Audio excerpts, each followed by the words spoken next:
The views expressed on Talk Real Solutions, hosted by Tyrone Thompson at talkrealsolutions.com, are the views of Tyrone Thompson and do not reflect the views of talkrealsolutions.com, YouTube, or etc. The content here belongs to Talk Real Solutions and its many contributors. Views and opinions expressed by all contributors belong to them and not talkrealsolutions.com or Tyrone Thompson, the host, or etc. All data and information provided on the site is for informational purposes only. Talk Real Solutions makes no representations as to accuracy, completeness, correctness, suitability, or validity of any information on this site and will not be liable for any errors, omissions, or delays in this information or any losses, injuries, or damages arising from its display or use. All information is provided on an as-is basis.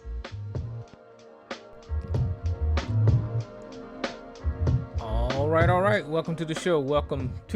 This is Talk Real Solutions, and I am your host tonight, Tyrone Thompson. I want to thank you for tuning in. Today is May the 7th, 2026. And if you want to join the conversation or join the show, all you have to do is call in to the number at 1-717-908-1834 and hit the participant code at 642-794, and I will get you on the line and you can join the conversation if you want. If not, sit back and relax. But I really suggest you call because I don't have shit to talk about tonight. We all know what's going on in the political world. I will touch on some of that stuff, and it's just sad the state that America is in right now, and how many people are programmed to accept the downfall of this democracy. This is it's confirmation of what I've been saying about white supremacy, and it's almost like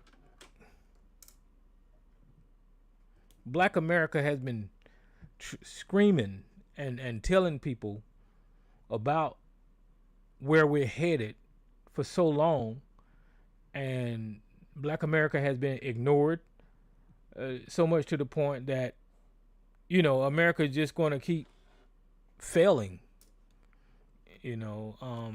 I've said it over and over again. If it wasn't for Black Americans, African Americans, America would not be the country that it has grown to be in a positive light, right?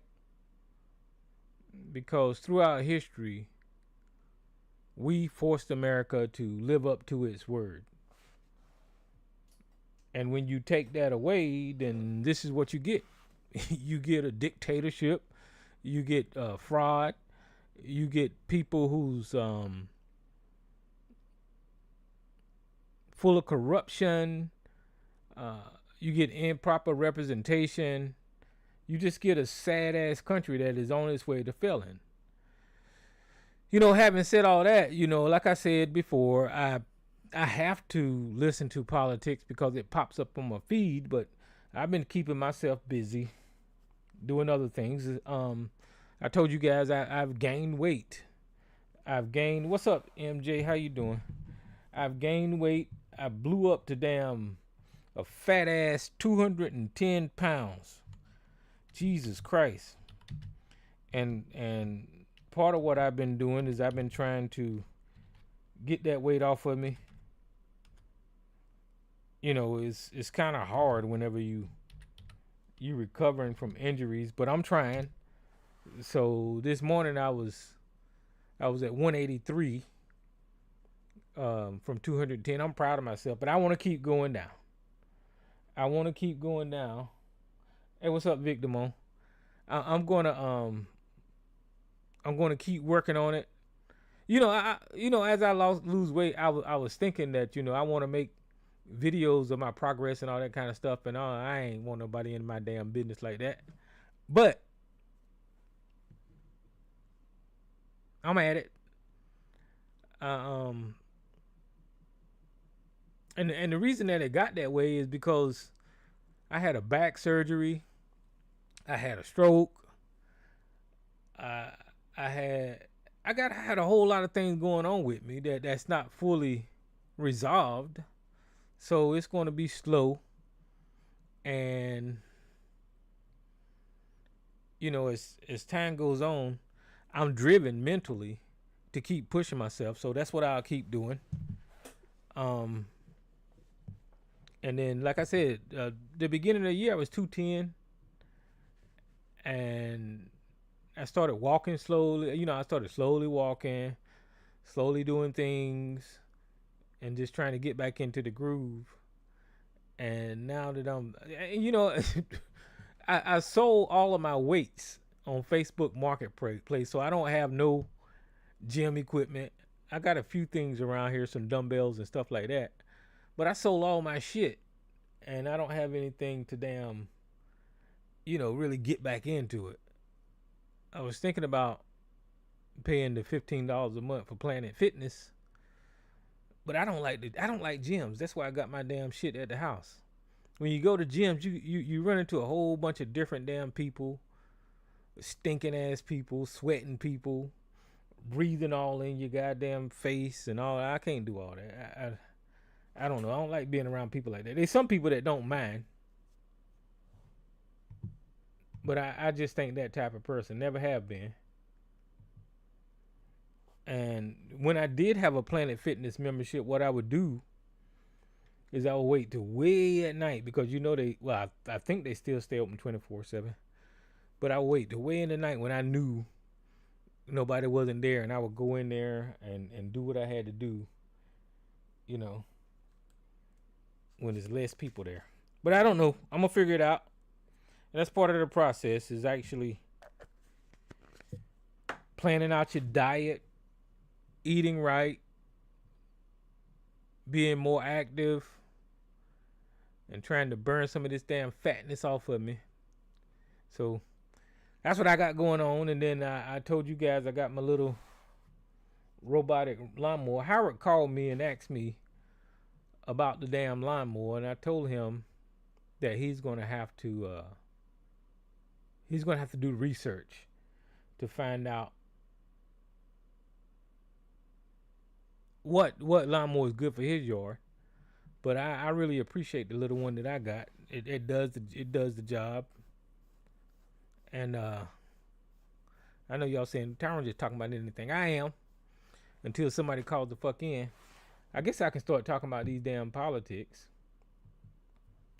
and how embarrassing it is to live in this country nowadays. Where do I start? Well,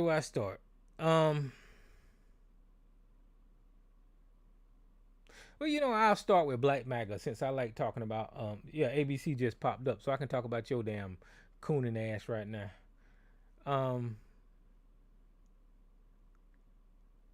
Going into this thing, and when Donald Trump was elected, you had all of these people under the impression that Donald Trump was going to fix it all, that Donald Trump was going to save the country, that because he's a white man, somehow or another he had superpowers to do everything right. This is the belief of ABC and Sarge. That's what they believe. A white man does no wrong. The only wrong people are niggas and Democrats. That's what they believe. You heard them promote it here every goddamn week. Every time they open their goddamn mouth, that black people are wrong and niggas are wrong. That's what niggas and Democrats. You shut the fuck up, because I'm telling the truth on your stupid ass. So Donald Trump got elected the first time, And you had people running around here talking about what Donald Trump was going to do and all this kind of stuff. And Donald Trump got in office and he didn't do it. He bankrupted the farmers. He violated the Emoluments Clause by having his family up there working and getting paid in the White House. Ivanka Trump was selling her clothes from the White House and all that kind of shit. But still, these motherfuckers didn't pay attention to how Donald Trump didn't govern, right? So he lost the election. America realized that Donald Trump is a shitty president. So they fired him, right? And Joe Biden won. And then the second time he won, he cheated. He cheated. He used the world richest man, Elon Musk, to pay people off and buy shit and manipulate numbers to get him back in office. Because once again, he lost the goddamn popular vote and won the Electoral College and got back into office. I don't know why the fuck people can't see that there's something wrong with that system when the popular vote, more people actually don't give a fuck about you than the selected Electoral College electing you to be president. But that's neither here nor there. He's in there now. And he ran on the platform of ending the corruption, draining the swamp, giving people money like tariff checks and Doge checks and all of these things, and no new wars. And he ran on exposing the Epstein files and all of these things, right? And still to this day, if I ask ABC right now, do we still support Donald Trump? Because ABC is a closeted pedophile supporter. Because ABC loved the savage nature of the white savage man. Because ABC kisses the ass of anybody white and hates himself and his people. ABC will tell you that Donald Trump is doing a good job. Donald Trump didn't win the damn popular vote. Let me not unless they recalculated the math.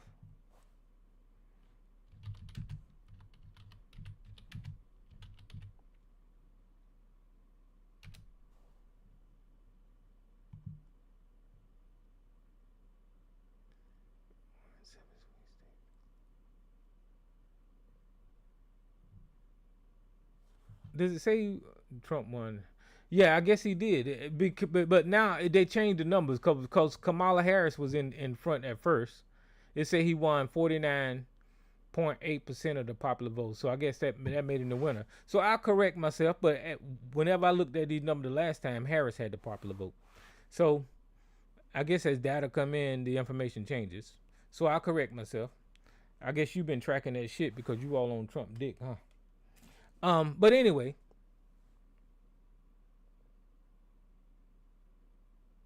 all of these things he promised,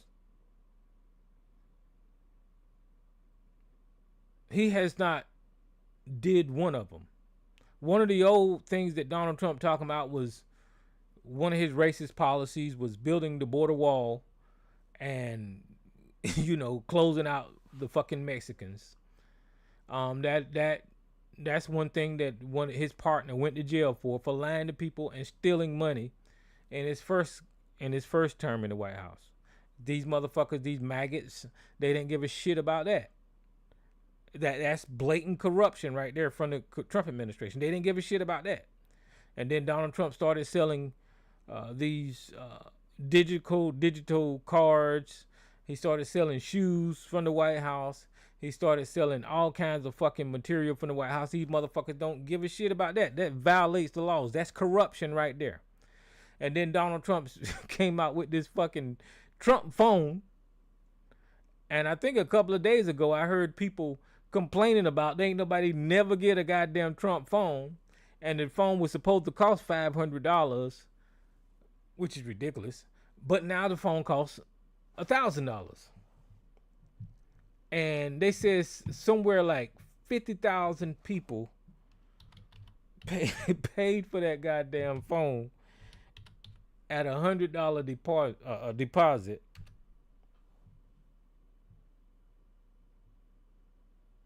And ain't nobody received the phone. It says, as of May 2026, Trump T1 phone is delayed. Gold-colored smartphone marketed by Trump with no firm release date, despite being announced in 2025, while the device, a 6.8-inch, $500 range phone, premium American-made promise, remains in development. The company currently offers prepaid mobile service plan and sells refurbished phone. So that's a scam. That's a scam. These people that paid for Donald Trump's phone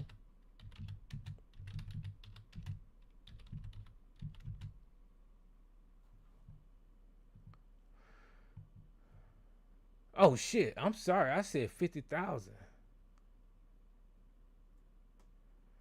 It looked like an estimated 590,000 people paid let me do that math.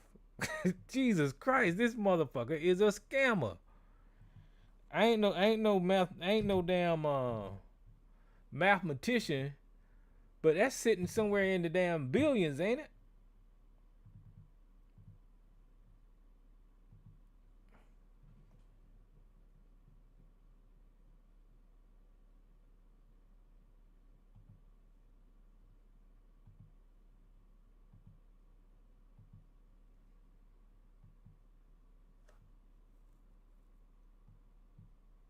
Y'all help me do this damn math.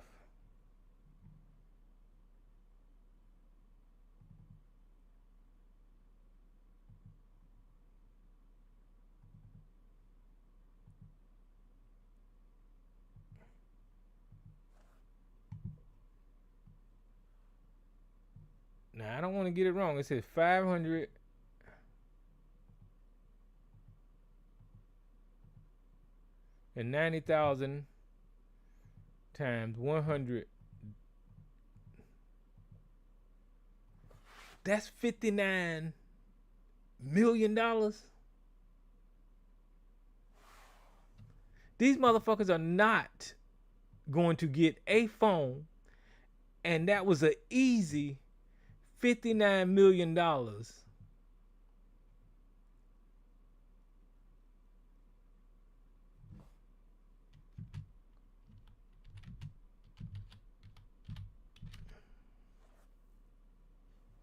That Donald Trump scammed from people like ABC and Sarge.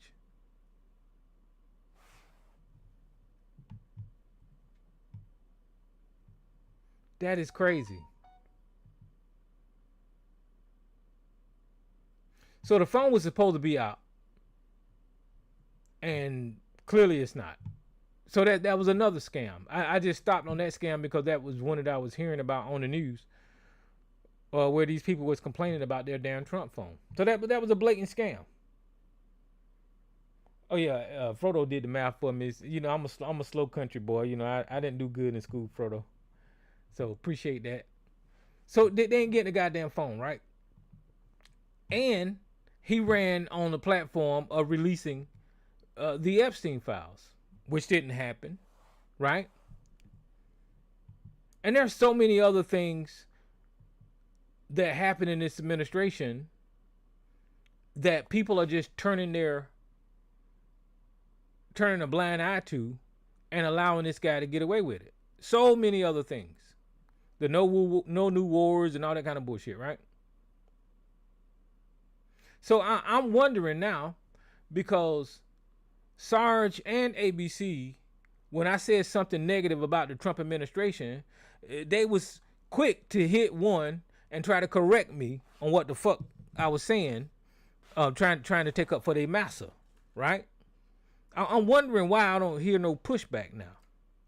I'm wondering why these motherfuckers have done crawled into the goddamn hole and ain't said shit to defend anything that this racist piece of shit that's sitting up here in this office is doing. Because they know they fucking wrong. They have no humility. And I'm talking about all of MAGA and these two motherfucking maggots over here that support Donald Trump. They know they wrong. They can't say anything about the corruption. Donald Trump going after his political opponents, using the full power of the White House. Just in Virginia last week, because the Virginia representative was able to change the law to allow the electoral map to pick up more seats in Congress. These motherfuckers in the Senate, the whole fucking weight of the White House down to Virginia to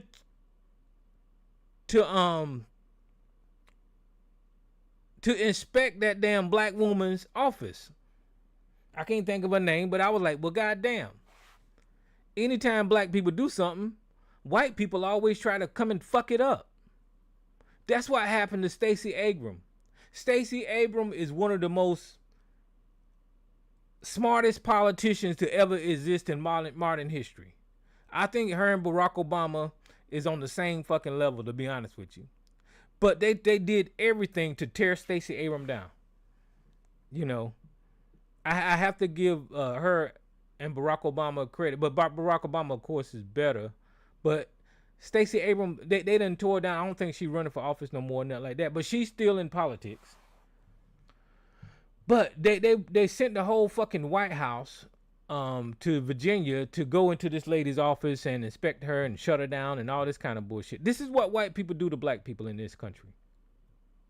That lady hasn't broken any laws. They invent things to go after people for.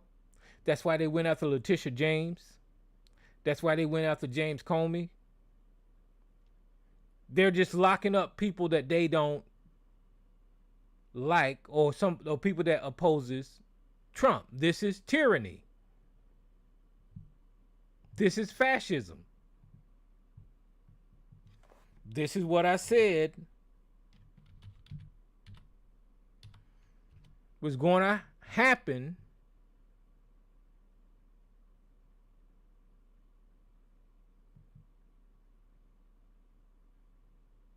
if you elected a wannabe dictator.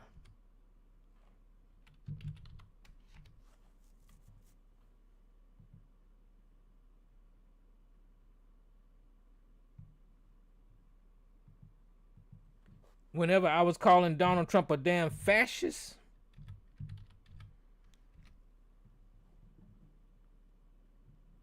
I heard Sarge and ABC calling him, why you got to call him a fascist?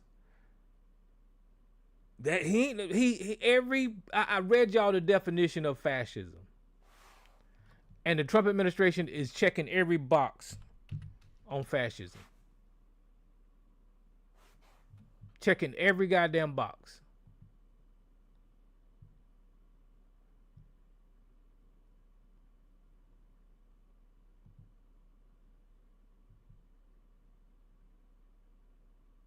Every box on fascism. And these motherfuckers are still silent. You don't hear Sarge saying shit. And then he gives these kind of timid support for the illegal and corrupt actions of Donald Trump. And his explanations, he's going against the Constitution when he's trying to defend Donald Trump. This is what's amazing to me. Watching these same people that used to have all of these principles, right? That used to have all of these morals and ethics. That's what they always yell at the black community about the rule of law, about patriotism and loving this country. And how black people should just, you know, when it comes to police, obey or just follow the law or just do the right thing. Stop being so goddamn violent, right? These were all the things that they used to hurl at black people.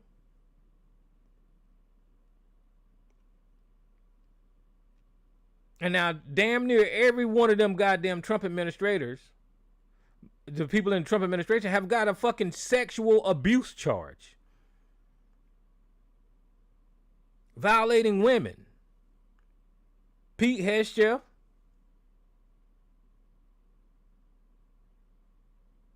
I know that he got a claim to where he actually committed sexual assault. I know I can't use the other word on YouTube. People use grape instead, but that's what Pete Hegseth did. Mike Johnson got found on Grindr having gay sex. People are getting kicked out of the administration for sexual abuse. And then the head honcho, Donald Trump, is all up and down in the Epstein files. And I shared with you the court documents of him and Elon Musk abusing this 13-year-old girl and doing crazy things to a child.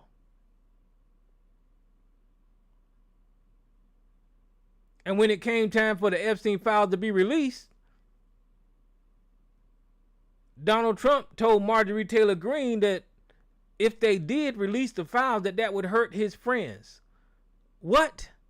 I ain't heard ABC and Sarge say anything about it. That's why I call y'all pedophile protectors. Because the White House has never looked so ghetto and ratchet. The same insults y'all throw at black people. I've never seen the White House so unruly. Without principle.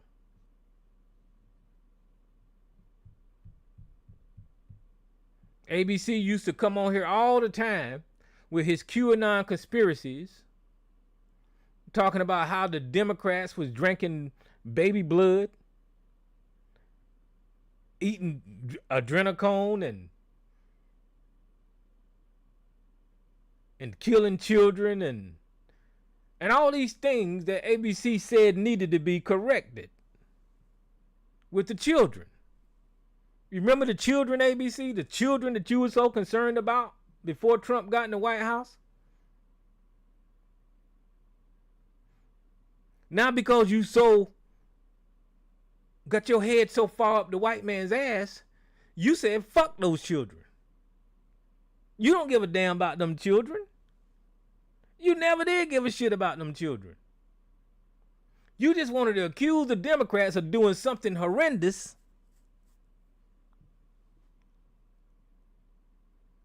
Because you fell for the propaganda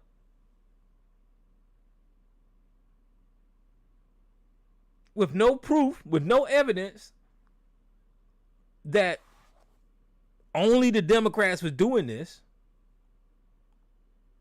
You just repeated that bullshit. And then when it came time to show and tell and requesting the Epstein files to find out what was in it and who was in it and what one of your masters have been committing these crazy ass acts with children, your ass is silent.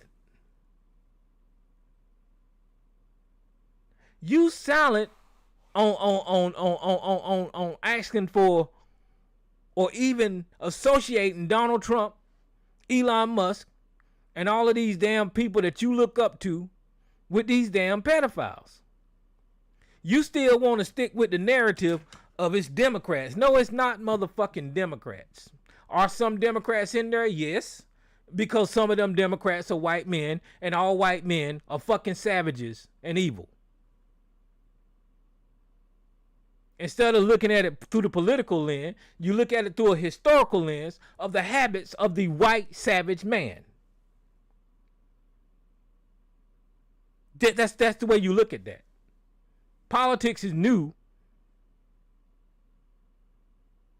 in the aspects of history. But the behavior of the savage is old as fucking human existence. And the savage always behaved the same goddamn way since the beginning of fucking time. Chopping off heads, cutting people up in pieces, chopping off body parts, eating fucking humans. That's the nature of the goddamn savage. And here in 2026, what I'm saying about the savage has been proven true on an island owned by the fucking world's greatest pedophile that is friends with the leader of the free world, which is another fucking savage. And somebody that you and Sarge and all of MAGA has supported. So now y'all can't back out. Y'all too far in. So now y'all have to be pedophile defenders. Y'all have to defend the pedophilia. What happened to the principles?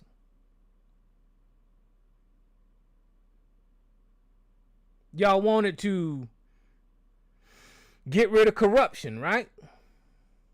Protect the children and lower the gas prices and lower the groceries. All of that shit. If it makes you uncomfortable talking about the criminal behavior with children, I'll give you something easier to talk about. The economy. Donald Trump promised to lower the food prices. Donald Trump promised to work on housing and rent prices. He promised to work on medical costs. Gas prices has gone up. Unemployment has gone up. Job losses have gone up. Where the fuck are y'all at? As a matter of fact, when it comes to medical, I just seen something today. Hold on. Let me...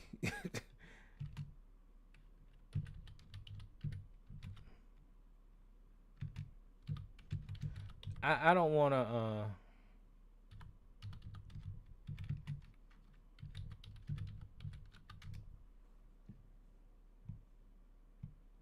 Right here. I just seen this. Is this it? When it comes to medical, look at this bullshit. Because of that fucking scam of a bill that Donald Trump is raising the goddamn deficit and stealing our goddamn money, 900 health facilities is shutting down or at risk of collapse as Trump GOP cuts ripple across the country. So your old ass ain't gonna get no medical care, Sarge. Your old ass ain't gonna get no medical care, ABC, when they close down the medical facilities in your goddamn area and make it harder for you to get there.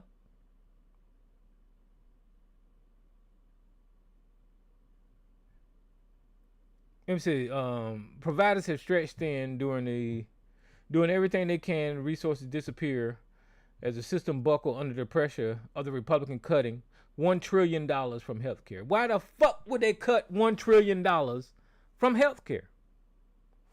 An advocacy group tracking the impacts of the unprecedented Medicaid cuts that congressional Republicans and President Donald Trump enacted last year said Monday that at least 900 hospitals, nursing homes, and other healthcare facilities are now shutting down or at risk of closure. A disaster for low-income Americans who lack access to care. So, this is what the fuck y'all ain't saying shit about this. Y'all know y'all got people that y'all know. I don't know your personal lives. But you got people that y'all know that need access to these facilities.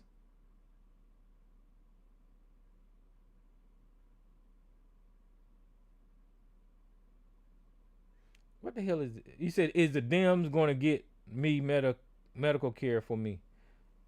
No, you dumb son of a bitch. See, this is ignorance. Because you clearly didn't know how the fucking system worked to begin with. And I'm not going to sit up here and explain it to you. Okay? Because access was to medical care. Let me just put it simple. Access to medical care is a lot easier for all of us if we have 900 facilities that is up and operational compared to 900 facilities that's closing. Okay? So if you don't get that, I don't know what the fuck wrong with you. This is why you took the damn horse pills. You retarded. ABC is just damn retarded. But those are some of the things that Donald Trump is doing to this country. He's literally killing people. As he threatened, and ABC and SARS threatened to lock Dr. Fauci up for taking care of Americans. And by the way, what happened to that promise? Ain't Dr. Fauci supposed to be in jail now? Dumb fuckers. As Dr. Fauci was taking care of fucking people during COVID,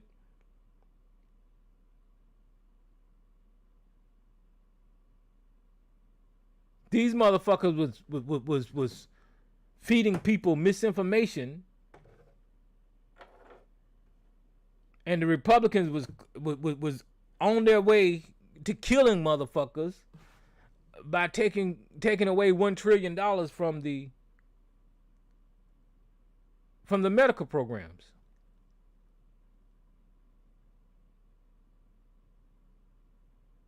But they're still not going to say nothing because they're programmed. They're indoctrinated. They're fucking zombies. All they hear, and this is the root of the problem here, is that we have a section of America that has been programmed to pit Democrats versus Republicans, liberals versus conservative. And that's the only way they can view a political conversation in this country. Right? Me, I am not wholly tied to claiming Democrat or liberal or whatever the fuck the white man names his fucking political party. I am not wholly tied to calling myself that. But for conversations, and people know where I'm at, I'll tell you all day long that I voted Democrat over Republican. Right? Because in the Democrat Party, you got racists, you got people that support the white supremacy ideology. You know, and then when Bernie Sanders and Mondami in New York, I like the idea of this socialist fucking Democrat. You know, I like that idea. Share the goddamn wealth. But you're not going to hear me fighting to my goddamn grave defending liberalism or defending Democrat. Now, I'll tell you, I'll support the goddamn Democrats. But if they fuck up like that idiot in California just did by raping his goddamn interns, then you ain't gonna hear me standing by them. They got to go. But Donald Trump has been adjudicated for sexual assault. He came into office talking about grabbing people by the vagina. I played audio of him on Howard Stern's show talking about being in the locker room with teenage fucking goddamn models and seeing them naked. And SARS nor ABC don't see shit wrong with that. This is how I know y'all fucked up. Because there's plenty of evidence out here that Donald Trump is a goddamn creepy ass, savage, nasty piece of shit. And y'all still want to argue the Democrat versus Republican argument. How about having an ethical argument or debate with your principles on the line? If you do have any more principles, let's discuss the principles and talk about who violate those goddamn principles. Why can't we start there? But y'all are so fucking programmed that y'all can't get past the propaganda that's been fed into your fucking head to point your finger and call somebody a Democrat or call them a liberal, and I'll never support a Democrat and all that kind of dumb shit. When you're watching the goddamn people that you supported that's quote unquote conservative, that's quote unquote Republican, and they're driving the country off a goddamn cliff. Listen, these people are so fucking stupid that in this Iran war, that they've done and dropped half of our munitions in Iran, which has weakened us militarily, so we can't defend ourselves as a goddamn country. Do y'all know how important that is? For them to be so fucking reckless to make us vulnerable to attack. Because they went over there just trying to drop bombs on every goddamn thing. And now we're low in munitions. Y'all ain't hearing that through the goddamn news, is you? And our military bases over in that area has been completely destroyed by Iran. We don't have any military bases over there anymore. Let me let me Google that, because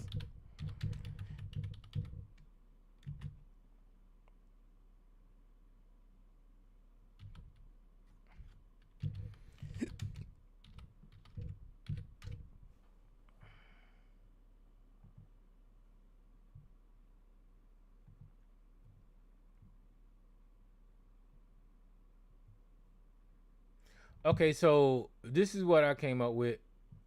I don't know if y'all can see, but the Washington Post got that ad. And that's the headline on the Washington Post, is that Iran has hit far more U.S. military assets than reported, the satellite images show. So I think we had, I don't know how many bases we had over there. I think it was either 12 or 14. But they destroyed every goddamn one of them, is my point.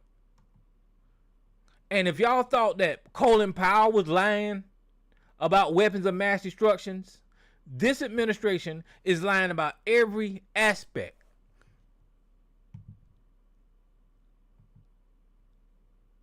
Well, here's another one. This administration is lying about every aspect of this war. This one here says satellite pictures show Iran strikes damage 228 assets across 15 U.S. bases. So we got 15 U.S. bases over there.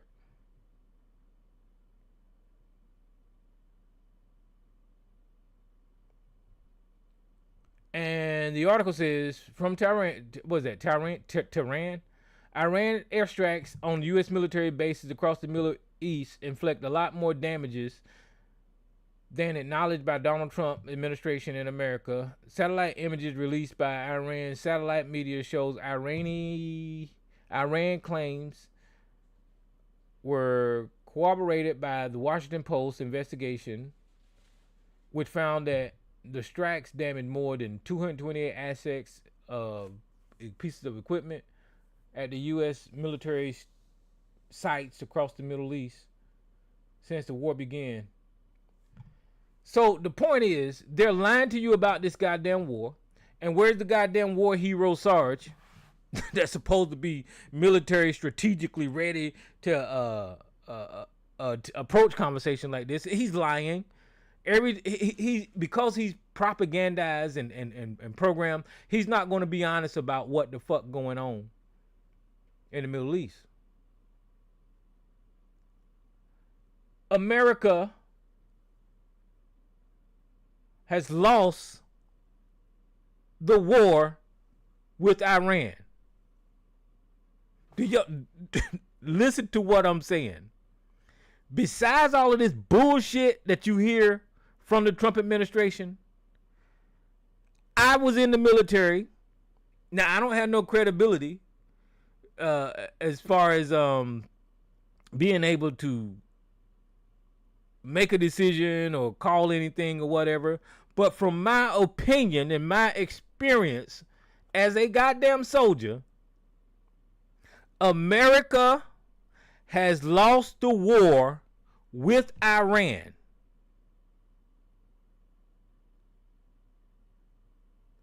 Now, can that change? Of course it can change, but to date, because Iran has control of the Strait of Hormuz, because America has not collected the nuclear equipment from Iran, because America has not toppled the government of Iran, because Iran government is still running, and because Iran is still striking whenever they want to, America has lost this war.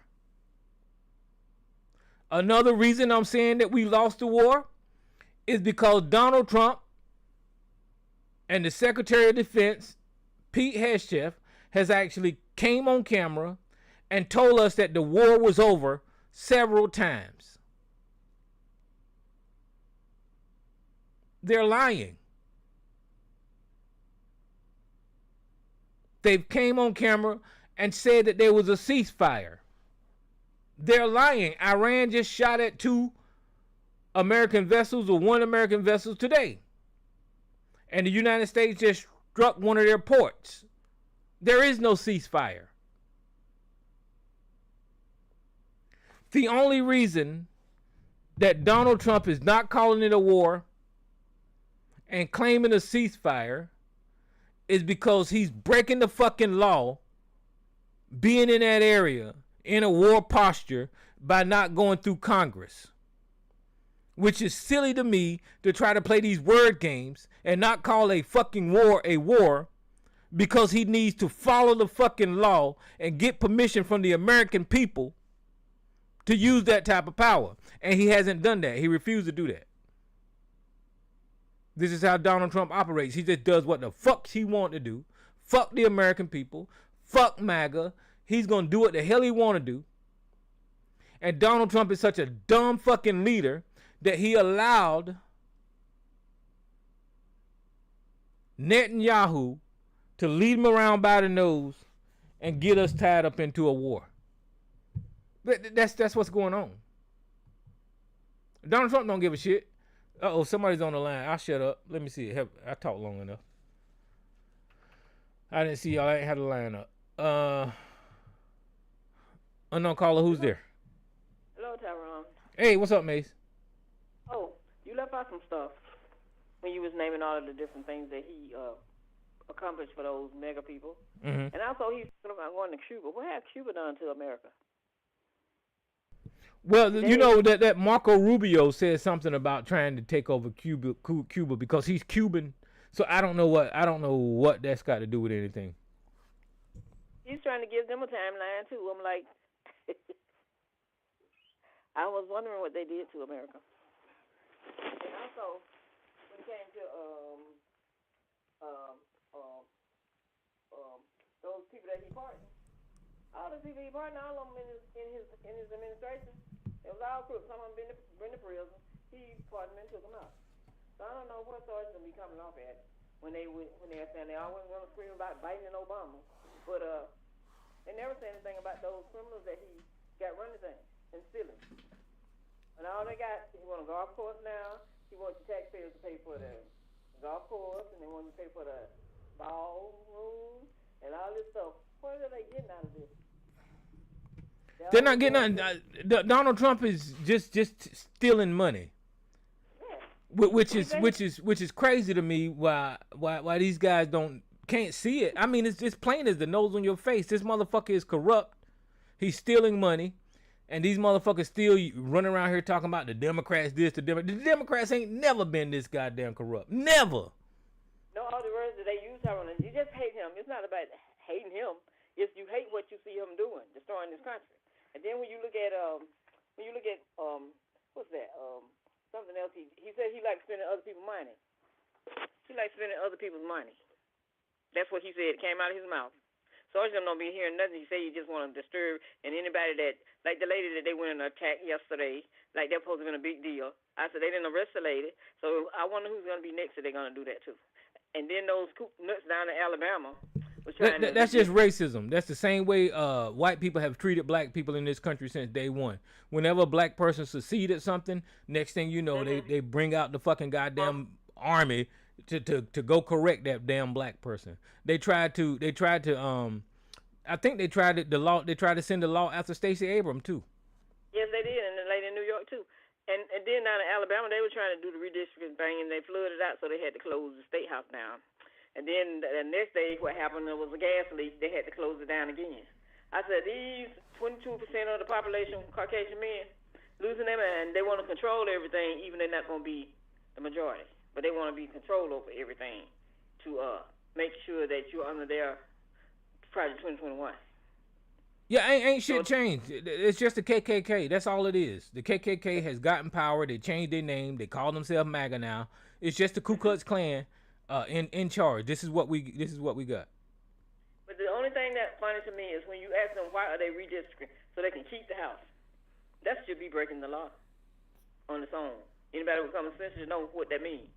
If you redistricting, all of a sudden you never did nothing like this before, but you redistricting and putting people in districts and this and that.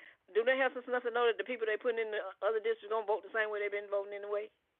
It doesn't matter what district they in. But what they should do is run the Republicans and do like they do when they have somebody running, and you see people like Cornel West in it to make sure that somebody giving somebody else some votes. That's what they should start doing. And then over there in Ohio, with the one in Cincinnati, that one that's running, I don't know how he won his primary, but it's just a trip. But I'm just listening to back and watching. But the Trumpsonites need to get themselves together. Well, they ain't. They always going. It's I don't expect them to change at all. Because they always been this way. But he want to take the Eugene Carroll to the Supreme Court. He committed a crime, and he wants to get rid of that. Everything he wants to get rid of. But eventually, it's going to catch up with him. And Trumpsonites going to be hurt, because some of them are already running away like glue now anyway. You know, they're not sticking to him. Some of them opening their eyes. But I think two over here, it's hard for them to do. Yeah, that's more blatant corruption. He lost in court. He is a fucking adjudicated sexual abuser, found by a court of law. And because he's in power and he tries to dictate what the goddamn Supreme Court does, he's going to use the Supreme Court to try to overturn that goddamn ruling, which is fucking, that's corruption to the core right there. That's fascism. That's all that is. You don't get that check yet, so I don't think you're going to get it. Well, I don't know about the Supreme Court. The Supreme Court been going Donald Trump way because he got a bunch of goddamn conservatives up there. So. Because he can bully the ones that he got sitting up there. And Clarence Thomas, I don't know what to say about him. He's just sitting there looking like a grunt. Who? But anyway, Clarence Thomas. Oh, yeah, fuck him. He's an idiot. So anyway, I gave my spiel of what I think of what's happening. So all right. I appreciate you calling. Mhm. But yeah, this country has not changed one bit from its founding. These same people, the same white races that enslaved us, that lynched us, that whipped us, that raped our community, that just destroyed black Americans, they still have the same fucking goddamn agenda. They're trying to disenfranchise, like Mays brought up, the voting power of black people. So black people won't be represented by who they want to be represented by undoing the Civil Rights Act. You see that's another part of the Constitution that they're ripping apart. You know, and it's just crazy to me. And these people, they don't get it. The only thing I can do is sit back with my arms crossed and watch all this shit crumble. It's crumbling now. The wealthiest people in the world has taken charge of this country, and they're destroying it. That's what's going on. And white America is to blame for this. I titled the show, "This is the most embarrassing country that ever existed." And because of Donald Trump and MAGA and idiots like Sergeant ABC, America is a fucking embarrassment on the world stage.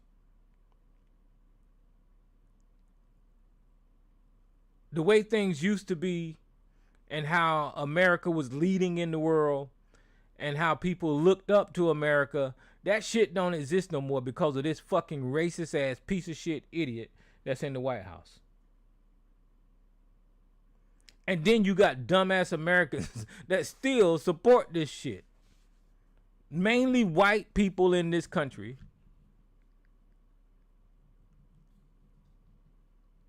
that are so racist that they don't give a shit about America crashing. But you know what?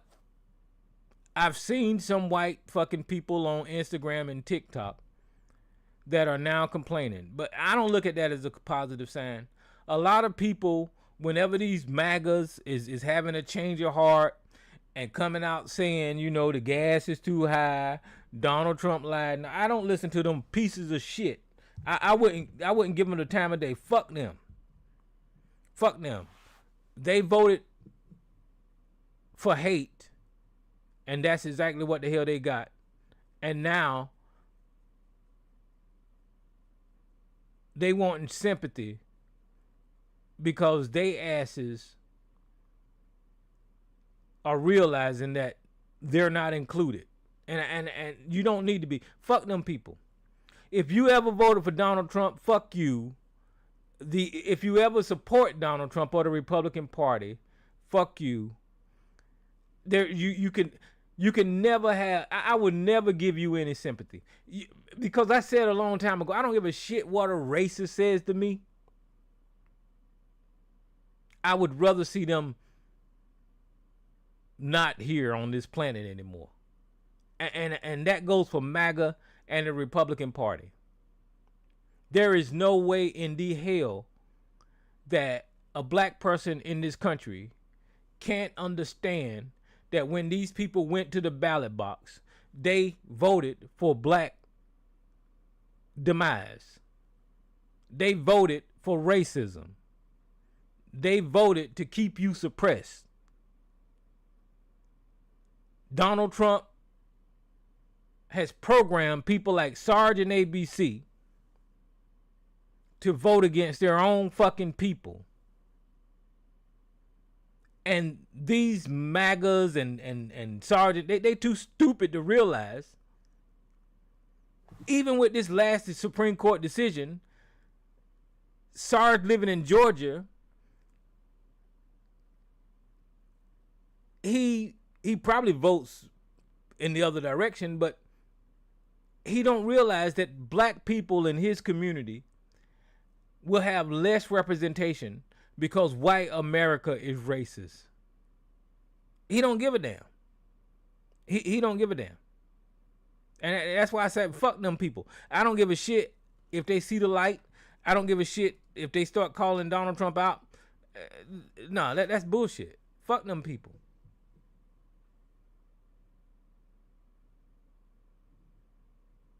All the goddamn corruption, the high gas prices, the wars, the pedophilia. It's just too much. And the way that they got part of the way that they got ABC and Sarge and MAGA to go along with them, they started talking about homosexuality and transgender and all of this shit.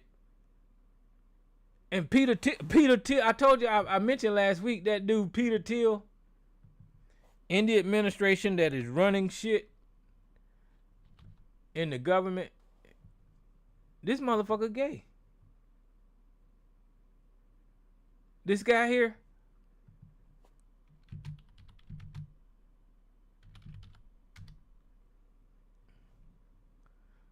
It said, yes, the PayPal co-founder and tech investor Peter Thiel is gay.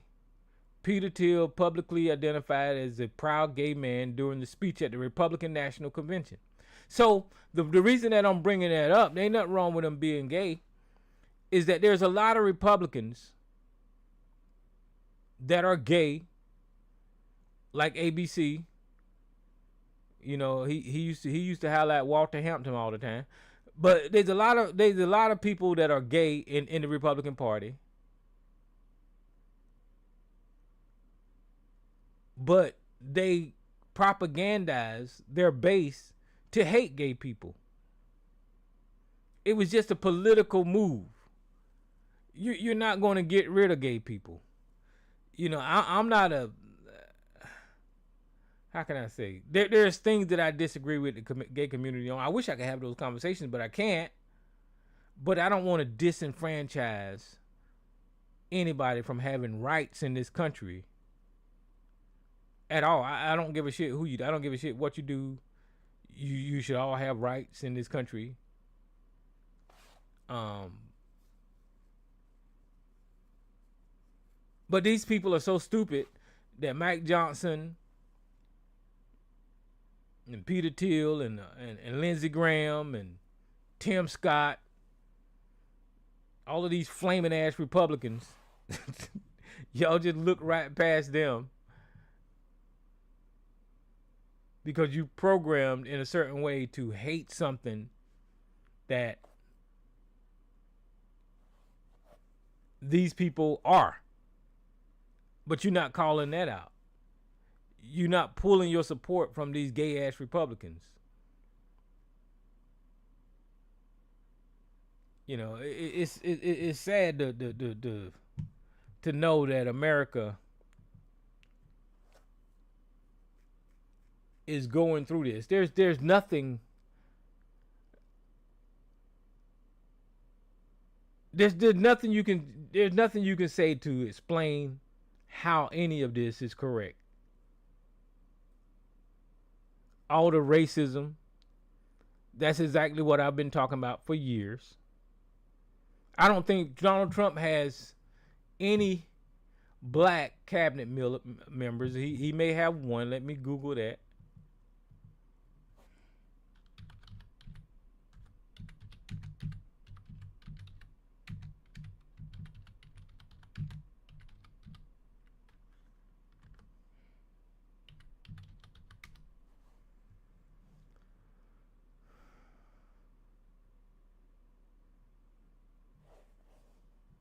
Oh well, I'm wrong. Of course, he stuck somebody in hood. Scott Turner looked like whoever the fuck that is. Yeah, he looked like a goddamn Republican. I guess Scott Turner, a former NFL player, was nominated and confirmed for the Secretary of Housing Development. That's racist on his face, because why do you always put black people in HUD? That's what that doctor did. What was his name? Ben something, Ben whatever the fuck his name was. He was a coon. But his cabinet is all white. He's trying to disenfranchise the black vote so black can't have representation.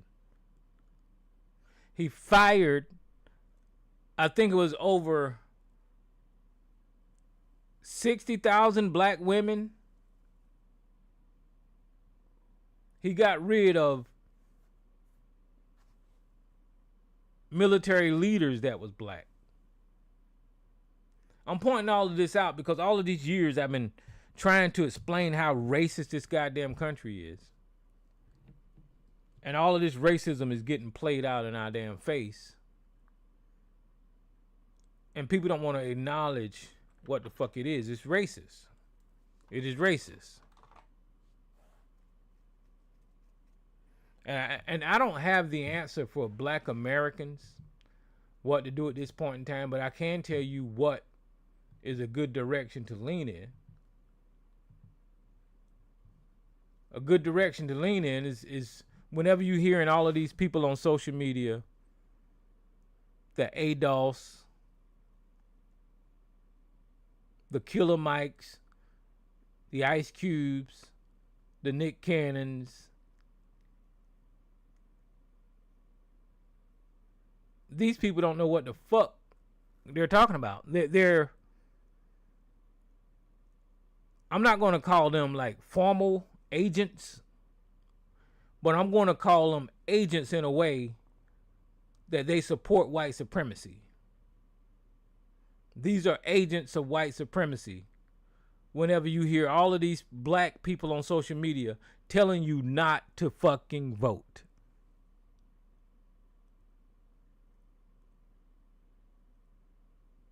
Whenever they tell you not to use your goddamn political power and ain't saying anything against the other side, that allows the other side to have more voting power whenever you're chopping down the other side. You just supporting the other side whenever you don't show up to the poll. And as a result, we have this dialogue in the black community about whether the Democrats did anything for black people and what the Democrats are doing and all this kind of shit. And that talking point took off. It really did. And that just confused black people understanding of politics. Because if you look at the other side, they're in charge, but you can ask the low income voters on the other side, what has politics done for you? They don't even have that goddamn stupid ass conversation, to be honest with you. They just show up and support their goddamn side. But they got us talking about what the Democrats has done for us and all this kind of shit, right?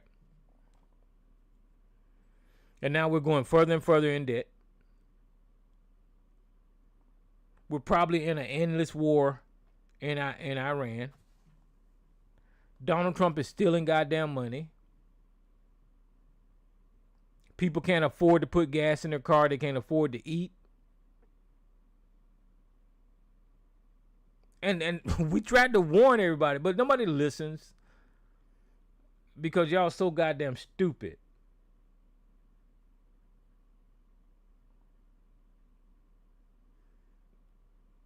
So whenever these black people inject themselves, like Killer Mike just recently, people was pushing back on him recently. Let me see if I can find that story.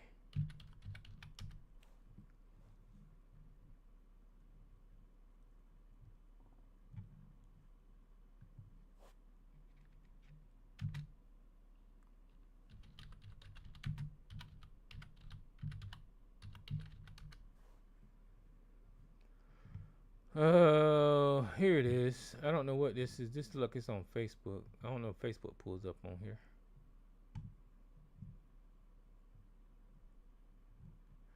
No, it ain't. Oh yeah, here it is. AI found it. So it says, based on a recent report, early May 2026, Killer Mike is facing significant backlash and rejection from parts of the community following his commentary on politics and voting. People have expressed anger at the rapper for his takes on politics and a recent voting rights Supreme Court decision get out the vote criticism. His calls to vote have been met with intense, often critical reaction rooted in his past political, economic, and social stances.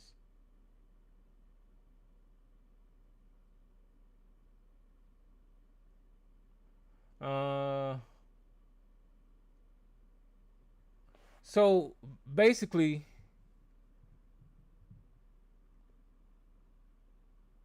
what I seen was Killer Mike come out after the decision of the Supreme Court to gut the Voting Rights Act. He was trying to tell people to get involved in voting and that they're stripping away black people's rights and all this kind of stuff. And people were coming at him, rightfully so, because in the past, during the Harris campaign, Killer Mike said that something along the lines, you just don't earn the right, you don't earn the black vote just because you're black. And he was kind of voting third party and wasn't supporting Harris. And that in turn, like I was saying before, allowed more people to vote for Donald Trump so he can win. So fuck Killer Mike, because he's just like those ADOS people. He's just like any other celebrity that's leading black people down the wrong path in this country because he's politically ignorant. Now, he's an articulate man. I give people credit. He's an articulate man. He's seems to be educated, but when it comes to these type of politics, he's dumb as a bag of rocks, because he didn't take into consideration, or maybe he did, the power of white supremacy and what white people would do once they take over. We seen what they did. They took over the Supreme Court, and they're just overturning goddamn constitutional law, and they're doing whatever the fuck they want to do because white people are in charge. And then Killer Mike come up here talking about we need to rally the vote. Fuck you. You know, we don't need Killer Mike. We don't need Killer Mike. And hopefully, and this is just my hope, if the Democrats take over, if the Democrats win, they're going to have to put new justices on that goddamn Supreme Court and roll back all of this unconstitutional shit that this Supreme Court did. They're going to have to undo every executive racist ass order in this country, and they're going to have to ensure that these people that are getting cut out of being taken care of medically, they're going to have to take care of those people. There's a lot of other things that need to be done, but the priority need to be getting control of that goddamn Supreme Court and rolling back all of these fucking goddamn Project 2025 executive orders that Donald Trump got us in. Lisa on the line. What's up, Lisa? How you doing?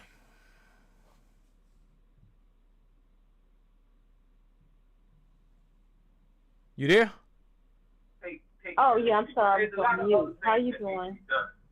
But the priority need to be getting rid of. I can hear. I can hear feedback or something. Can you hear me any better? No, you got feedback on your line. I hear myself talking through your phone. Okay, let me hang up and call back. Okay.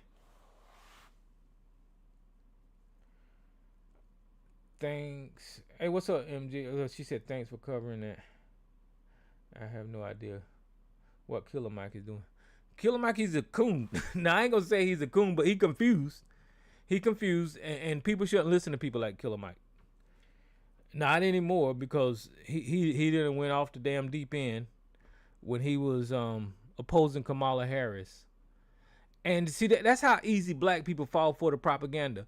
People falling for the propaganda that Kamala Harris was Indian and that she wasn't really calling herself black, and they know that's what black people get upset about. Hell, she's so fucking got Indian heritage. I don't know what else to say about that. I remember having conversations on this phone about her, whether she was black or not. It was just stupid. She who the fuck she is.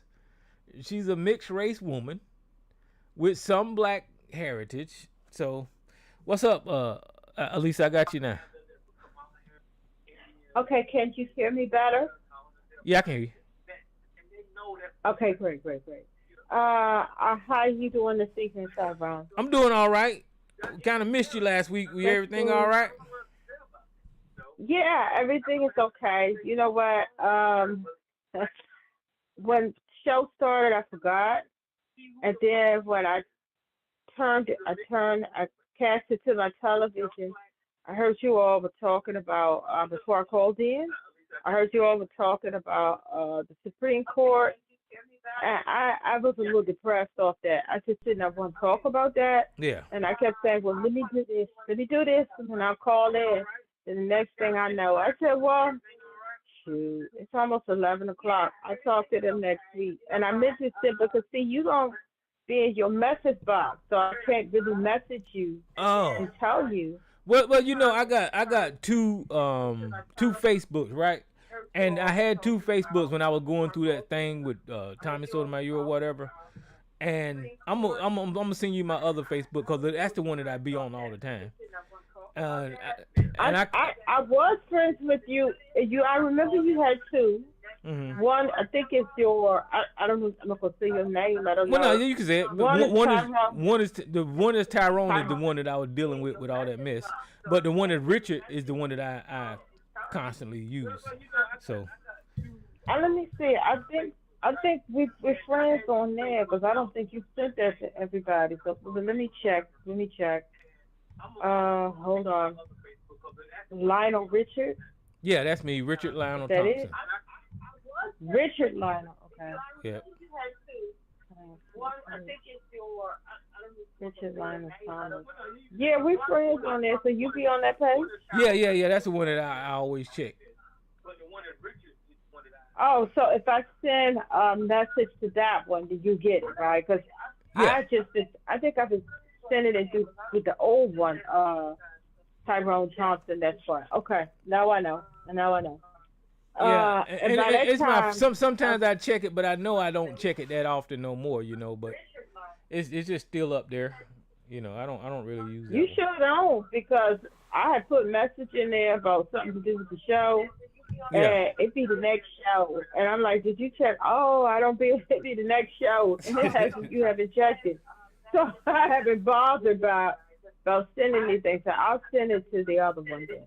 Yes, ma'am.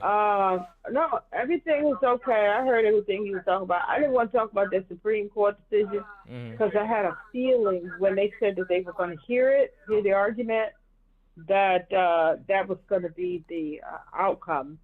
And then every day you hear all these southern states talking about how they redistricting. They're just completely wiping out. Yeah. Like the black map, the map with the black townships and things like that. So. Yeah, it's sad.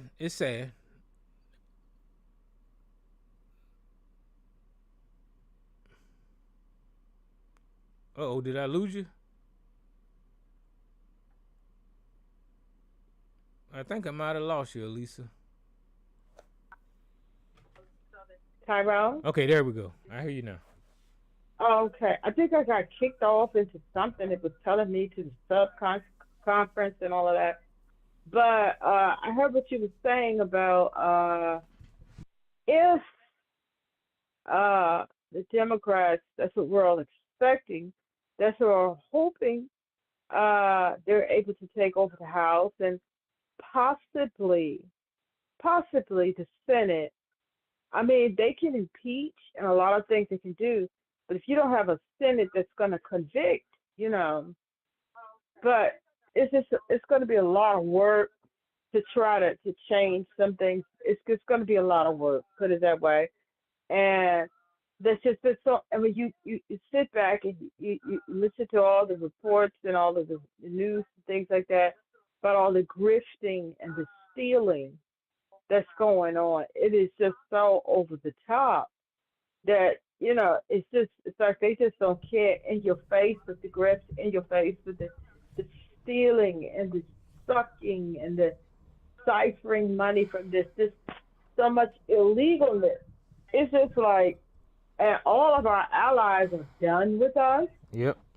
and you can't really blame some of these other countries because they're like the American people could get stupid, and then another sheep in wolf's clothing, or another wolf in sheep's clothing, pop its head up. They're liable to do the same thing. And the problem with that is the United States military and the size of this country is a bit too powerful to fall into the hands that it has fell into. Not saying that it was all that and all the greatest before, but the world has never seen the United States go rogue like this. And then when you hear about the things that these other countries is doing, they're waiting out their chance to finally get off the dollar and buying up gold, China, different things like that. Our credit rating as far as borrowing and lending as a country has dropped. And anyone that would, like how they, like for this war, how to get money for war, they borrow it or different things like that. And the fact that we're not a good security risk, we're not a good security risk anymore. So they charge all of these fees. They would charge all of these to lend money to the United States. China is slowly backing away from off the American dollar into gold. So it's Europe. And by the time this is done, our status, I don't really give a shit about, well, because I really don't. But it's so much, the country has been hurt so terribly, and a lot of people is ignoring all of that, as if like the debt and the amount of, I was listening to some economists and things were talking the other day about the type of output that the country is doing, like as far as manufacturing or whatever it is that we do that we put out. Because right now we're on this AI bubble, and that's liable to burst. But what we're putting out is lower. It's so much lower. It's not. It doesn't need. It's not where it needs to be, according to how the debt has grown. Yeah, we're on a downfall. The debt is. We on a. Oh yes, we are. The and debt then when is those so high now. when those gas prices hit, and grocery and stuff is still going to go up, I don't know how people gonna make it in this country. But from my understanding, we're seeing the prices at the pump. We're seeing the prices as far as with everything else is expensive. But they said where we're really going to see it is towards the end of May, because we were kind of on a delay. It was really going to see this stuff. The real hurt is really going to start near the end of May. You think the gas is high and things like that. And what I have been reading and keeping up with, other countries like in Europe and different places like that, they're already have their people working in preparation for that. They're cutting down the work week. They're sending more people to work from home so they can use less energy and different things they're already doing. So when that hard hit and crunch, because everybody's been on a delay from everything that has happened, that they will be able, I guess, to try to make it through. But here in this country, we're not doing that.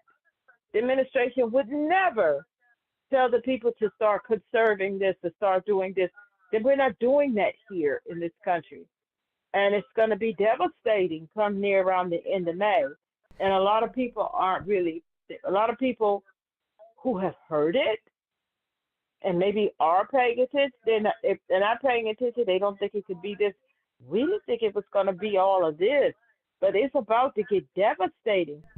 And the real estate market is so devastating right now The job market is so devastating right now. People are just, they don't, y'all don't, it hasn't caught up, but you're going to find out here soon about how really bad things are. And with the farmers, oh my God, what kind of fall harvest are they going to have? And we need this fall harvest, at least from the American farmers. And a lot of them didn't plant this season.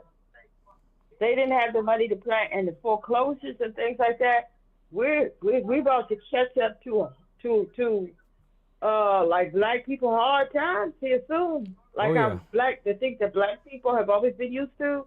It's gonna get, and this, I'm not trying to be a Debbie Downer. No, you telling the truth, but that's what's going to happen. It's going down. Scare tactics, but people don't see it coming yet. Just wait. You see it at the pumps.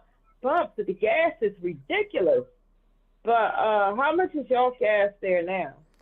I think it's like $4 and something. I'll look. I'll Google. Listen, I ain't been to the gas station since this war started, so I ain't even trying to go over there. Really? How are you getting around? You haven't been driving anywhere? Well, I had a full tank, so I'm riding on that full tank. I had a full tank when the war started. That being gone because I have to go places, and we're inching up towards $5. Yeah, it looked like it's like $4.58. $5. $4.58. Yeah, we entered up here in Maryland. In some parts, it's already at like $5. Up the street from me, it's like $4.70. So we'll be there soon. Give it about a week. And it's just going to get worse from there. But other countries are taking precautions. They're already having their people to do the things to conserve less energy. They are throughout Europe and stuff, China and places like that, to conserve energy. We're not doing that here. Well, hold on. I just seen. Well, there's some like down here is weird because we got gas prices where the tourists go, and then we got gas prices all over the place. So what I'm looking at now is $3.99, and then probably them gas stations on Ocean Boulevard is probably like $4 and something. So it's kind of weird. From where I buy gas from, that's what it's like, about $2.60, $2.70. That's where I always buy gas to get my 7-Eleven, their gas, because they could get coffee and things like that. Then you get a certain amount of cents off and things like that. Mm-hmm. They always had the least expensive gas, and that's what we're paying. That's what it is here. South Carolina is different. There's some of these stations, they got some type of cheap gas. I don't know if it's made from ethanol. Well, I got a Walmart. I got a Walmart Plus card, so I get 10 cents off of mine every time I use Walmart. Well, as long as I keep getting coffee for 7-Eleven, I get like 12 cents off a gallon. But if I don't get any coffee in it, just pay the regular thing. But there's some of the gas stations, they got some type of cheap ethanol gas, some kind of gas they talk about they got that's cheaper, and they telling people don't put that in your car because it'll mess up your engine. Yeah. And some people was getting it. So it was all on the news and stuff here.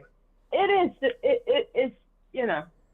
It is. Well, Donald Trump screwed up the whole world's economy. That's what he did. Iran gonna keep that Strait Hormuz closed, and they're gonna be able to profit off of people passing through that strait. And he just screwed up the whole world. It's just screwed up. I mean, the whole world economy, not just ours. At this point, that's what I was saying a while back, Elisa, when I said half this goddamn country is dumb as hell. I believe that. I believe half of these people in this country is just stupid because there's not enough pushback. There's not enough pushback on Donald Trump. Okay, I wouldn't say half because you count the kids out. You count them out as just the adult population. And out of the adult, because you don't count the kids, and out of anybody 18 and under, I don't count them because they can't vote anyway. Well, that's what I'm talking about, the voting population. And I wouldn't, I would say about 45% is dumb as hell. Yeah, because you don't see enough pushback on Donald Trump. You really don't. I see a lot of these TikTokers and a lot of these MAGAs, you know, changing their mind and all that kind of stuff. But it's not enough. It's not enough. It is a lot of pushback. You might not be seeing it. All these protests be breaking out all over the country every day. There's a lot of pushback. But so far, pushback has done something. But that administration and these rich people that are behind all of this, their intent on going through. So as long as they still, because that's why they're trying to cheat with the elections and stuff, their intent, or as long as they are in power and you got the bench at the top, their intent on doing as much devastation as they can until they can't do it anymore.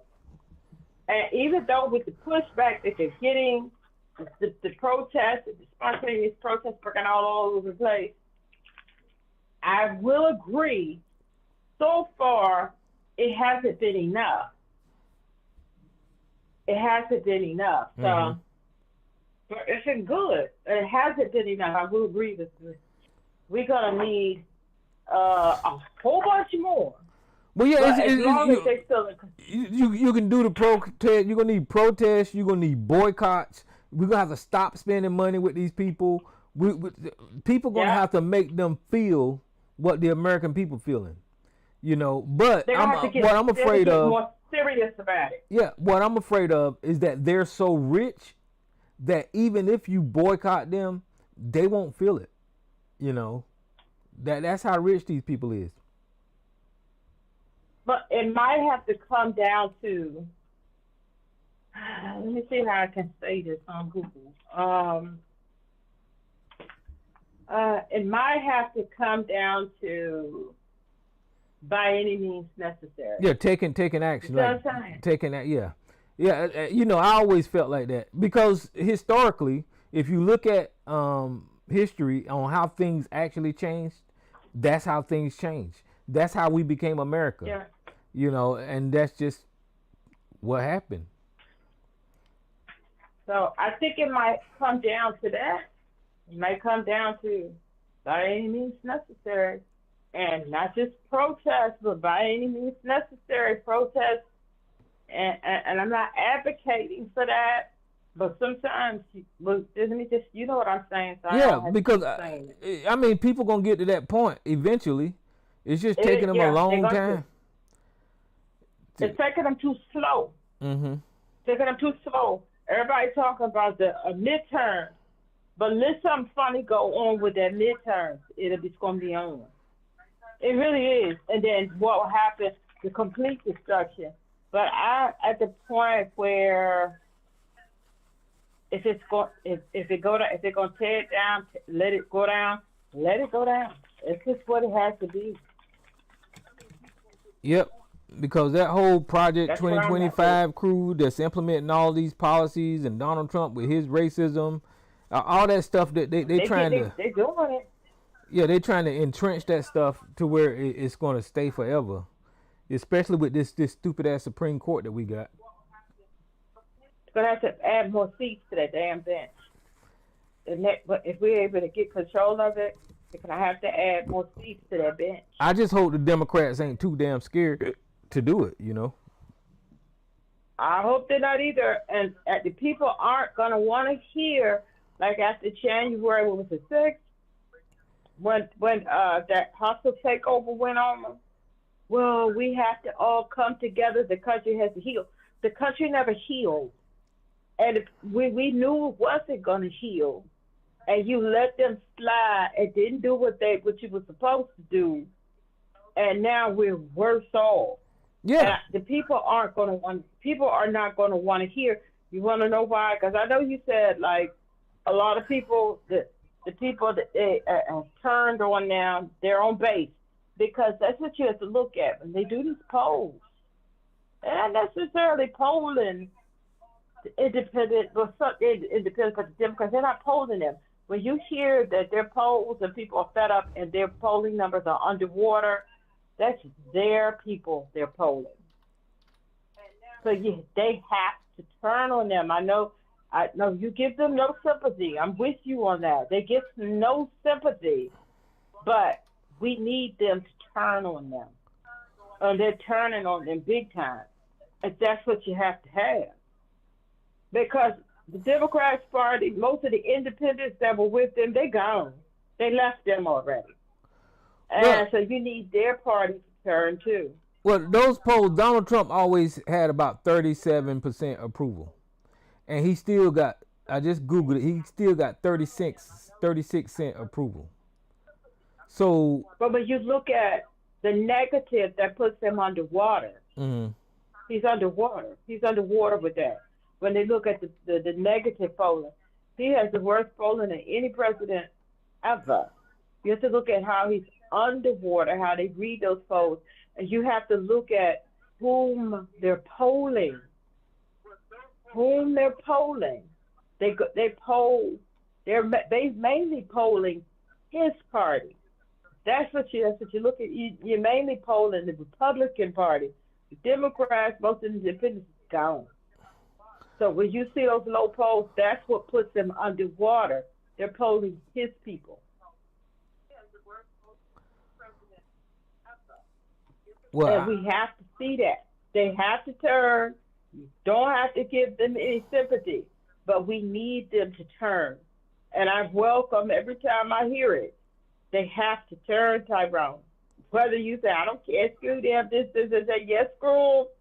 They give no sympathy because they'll turn right around and do it again. But they have to turn. They have to turn. Yeah, and I hope the Democrats don't. I hope the Democrats don't run nobody that can't win.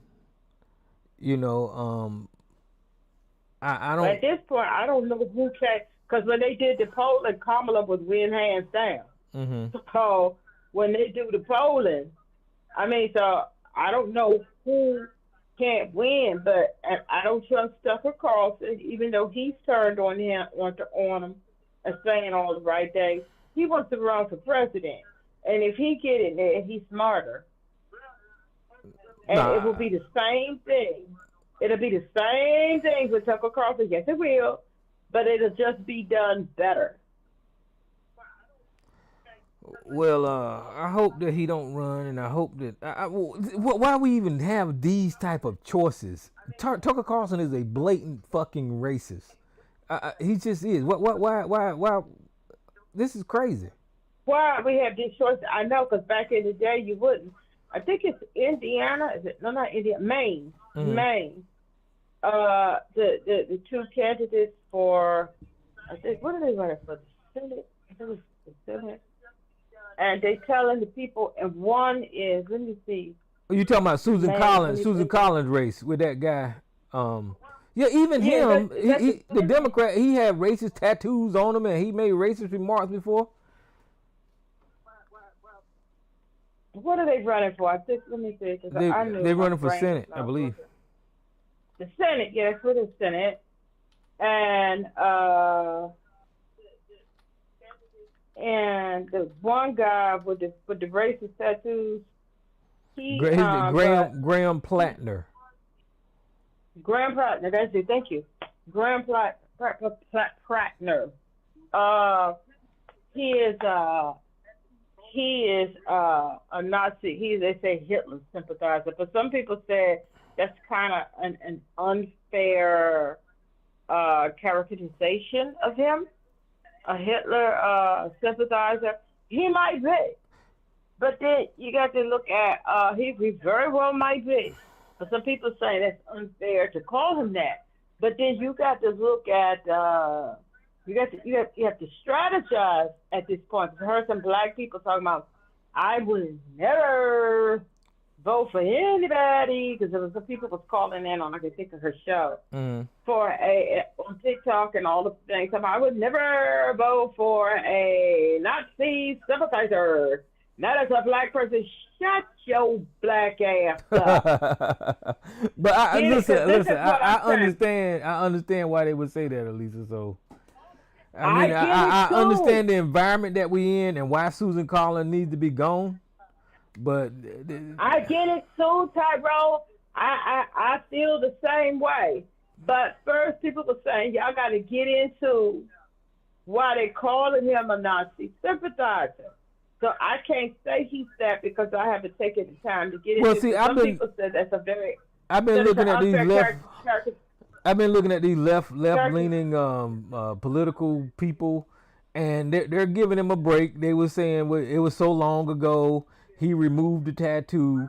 He apologized for it and all this kind of stuff. So they're trying to give him a break and not hold that stuff against him, But I get it, but you have to strategize here at this point.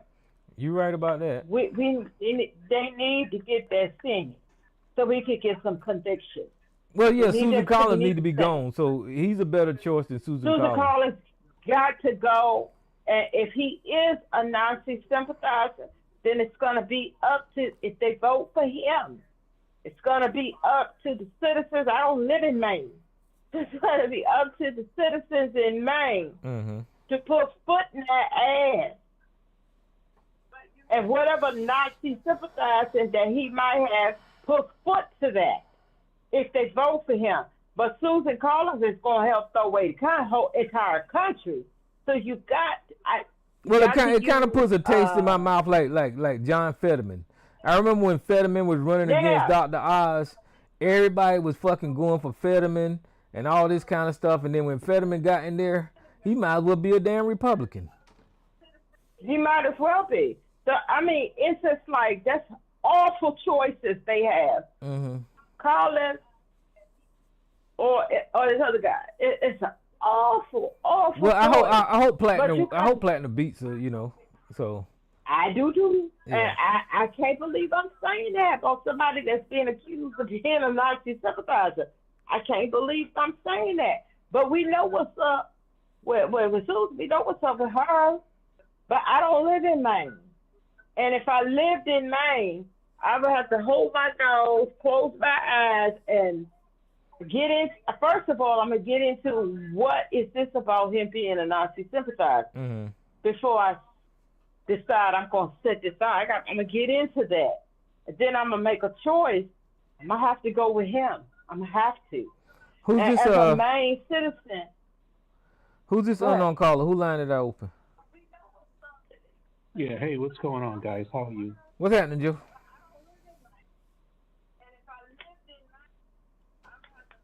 Go ahead, Alicia. Go ahead. I'm listening. Oh, no, I was basically done saying I'm going to have to vote for him. And if that's true about him, I don't live in Maine, but if I live in Maine, the people going to have to come out in this road and put foot to that Nazi sympathizing thing, if that's true. But that's all.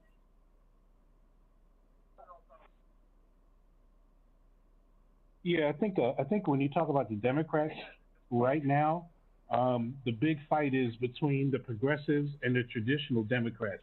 And the traditional Democrats are scared as hell of the progressives. And so in fact, in some cases, they're fighting against them, which I don't understand. But the progressives are putting forth slates of younger candidates that are gearing the Democratic Party for the future. Now, Sarge will get on here and talk about Mandami being a communist, and we know that's all rhetoric. But at the end of the day, he represents, he's pretty much representative of the progressive wing, and that's really starting to take hold on the East Coast and right now in California. We got one in our state that's getting ready to take Steny Hoyer, who he's one of the top, I think the second congressman in the Congress. He was right behind Nancy Pelosi. He's retiring. And the person who he's backing is a progressive. And here in Maryland, he's going to win. We know that because Steny has endorsed him. So he's going to win Steny's seat. We know that. That's a given in Maryland. And I was surprised after finding out about him that Steny, they put the backing behind him. But he's going to win. Let's just hope some of the other states follow and do what they're supposed to do. Well, yeah, I think the Democrats should move more towards the progressive, more towards the extreme left. I think that'd be better for the Democrats. But like Joe is saying, that we have some of those centrists up there that will bend the knee to fucking Israel, that will bend the knee to corporations and all that kind of stuff. And that's what the whole fucking political system problem is that these corporations has got their hands so far deep in the politicians' pockets, left and right, that these people are compromised. Very much so. Yeah, it's hilarious.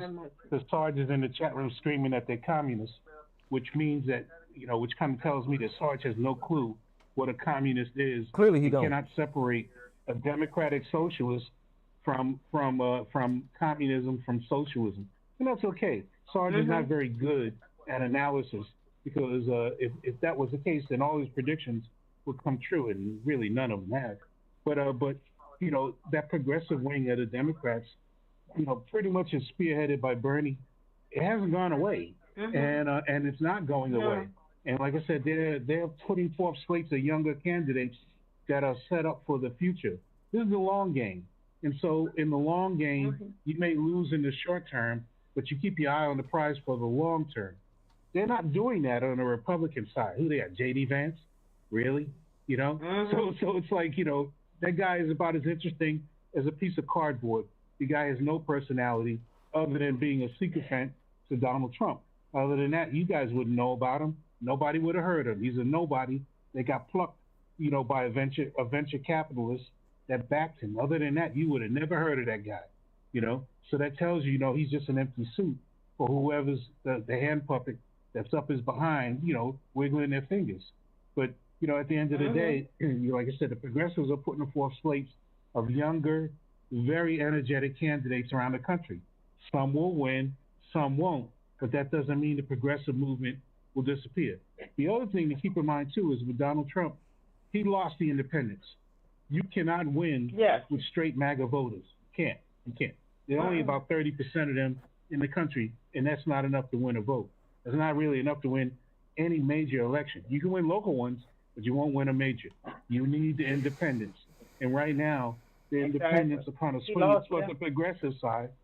Yeah, because, the progressives are talking about lowering taxes, making life livable for the middle class. Unless you are speaking that language, you're not going to win, a major election. That's what I was telling you, Tyrone. He's lost the independents. They're gone.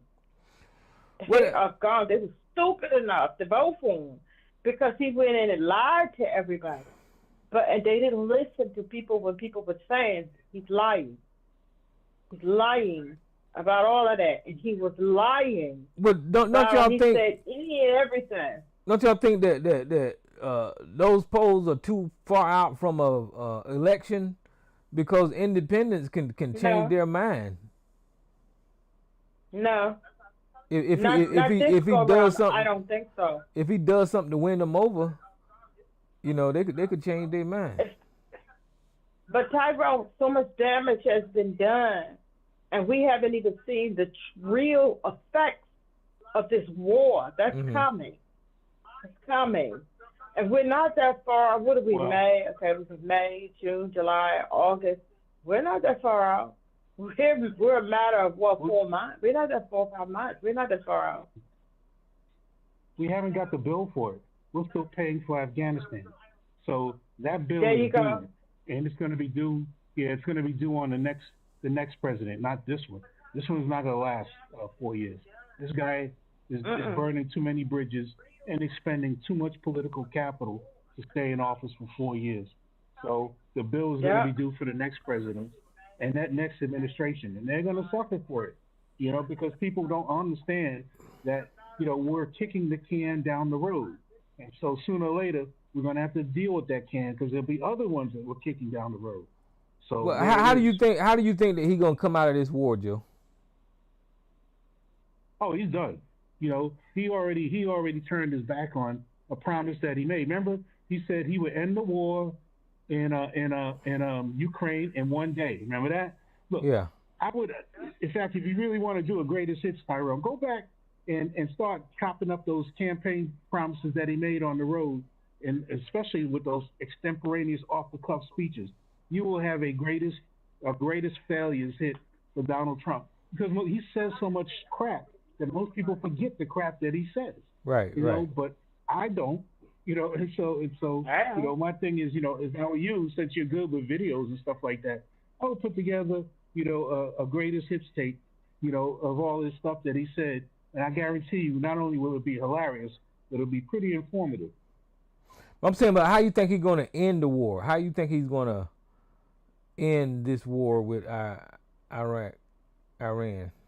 He already told you how he's going to declare victory. Yeah, he's going to say, we won, you know, they lost, and we're the big guys for it. When in actuality, the deal that he has to cut is going to be worse than the deal Obama cut. Mm-hmm. And Obama cut a pretty fair deal for those guys.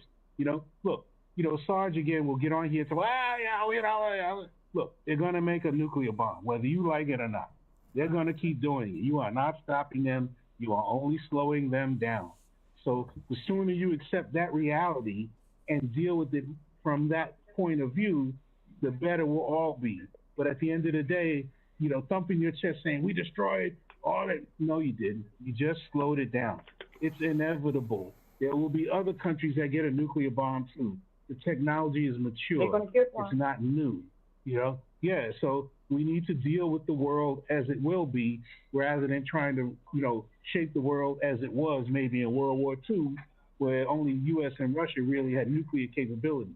We're going into a nuclear age all around the world. Let's act like it and act like adults and sit down at a table and deal with people from that point of view. Yeah, I mean, he's going to lie to the American people about winning. But Iran has got the upper hand here. Iran has won this war. And they're going to still own the Strait of Hormuz. You know, the economy is going to be different because they're going to be charging people to go through that strait. And it's all Donald Trump's fault. It's all his fault. Can I read something to you, Tyrone? Mm-hmm. Most might help answer the question about this war. Did you hear about the CIA leak today? What happened? Bombshell intel leak, CIA leak demolishes Trump's war story. This was all over the place. President Trump's chest-thumping narrative about his Middle East war has been undercut by a damning intelligent leak on the extent of Iran's capabilities. A confidential CIA leak analysis delivered to policymakers this week concluded that Iran can survive a U.S. naval blockade for at least 4 to 6 months before it plummets. And for insiders told, the Washington Post reported on this. The same analysis also found that Iran retains significant ballistic missile capabilities even after weathering weeks of attacks from the U.S. and Israel, according to the outlet, further raised the questions about Trump's bombastic claims about the war. The report came just after Trump heaped praise on the Navy's unbelievable blockade of the Strait of Hormuz and claimed that Iran's missiles are mostly decimated. CIA estimated that Iran can survive the U.S. blockade for at least 90 to 120 days. The U.S. officials spoke to the outlet that Iran's capacity to endure prolonged economic strain may be far greater than the agency's estimate. The leadership has gotten more radical, determined, and increasingly confident they can outlast U.S. political will and sustain domestic repression to check any resistance inside Iran, the official said.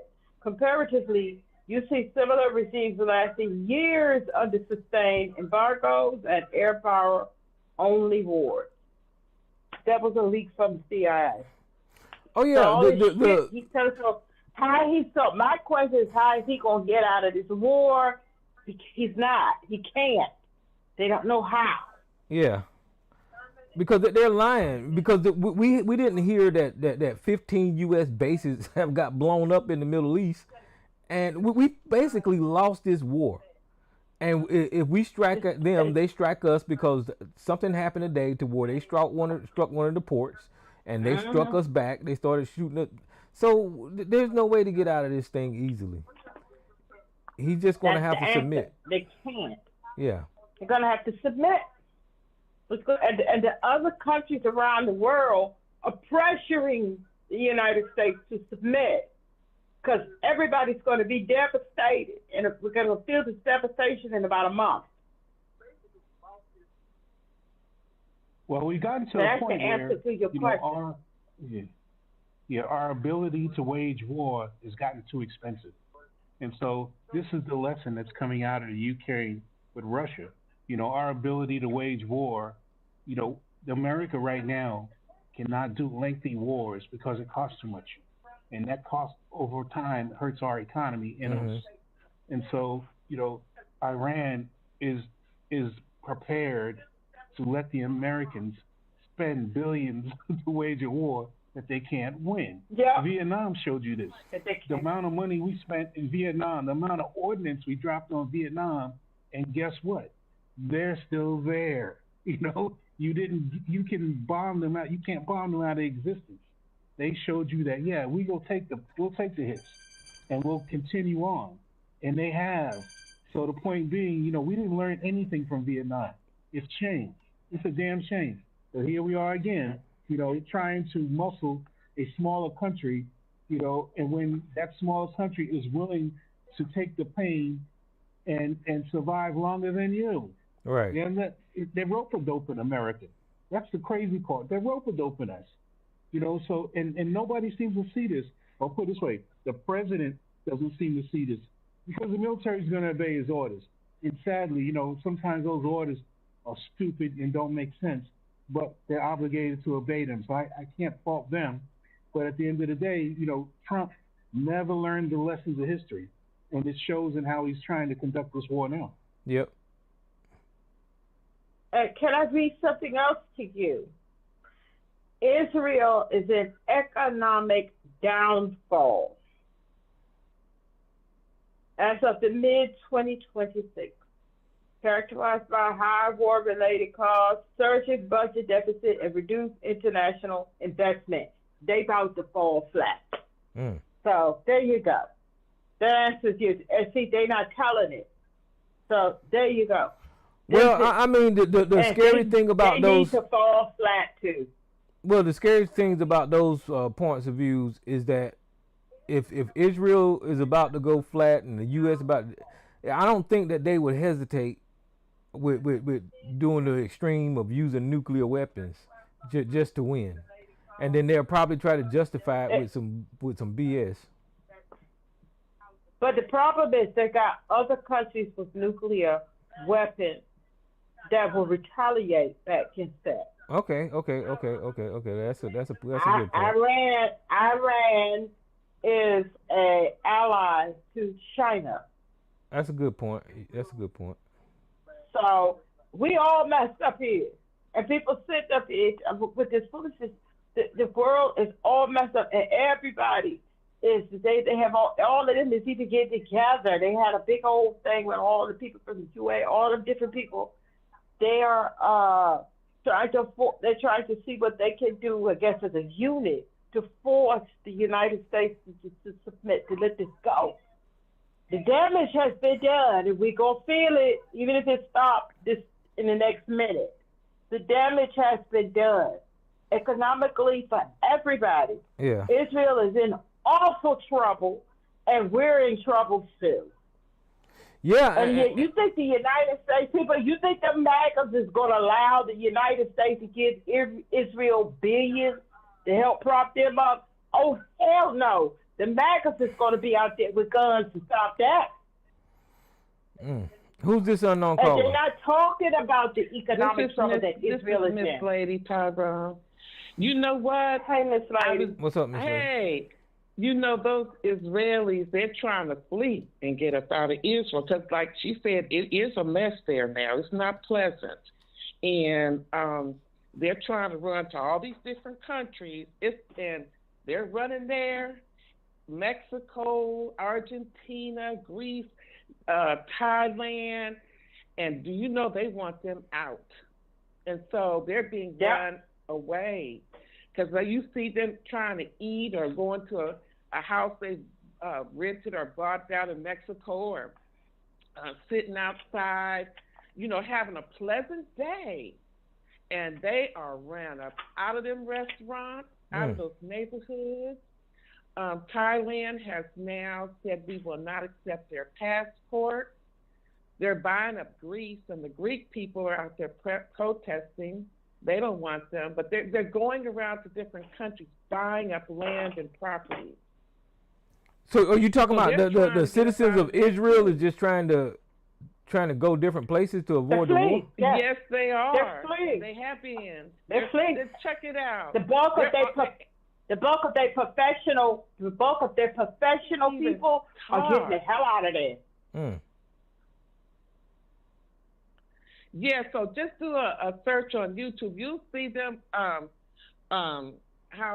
and they're very upset. They had two Israelis down in Mexico, and they were at I don't know if they bought the house or renting the house, but they had a whole group of Mexicans with all kind of horns and instruments. They were outside of their house at night singing and making noise.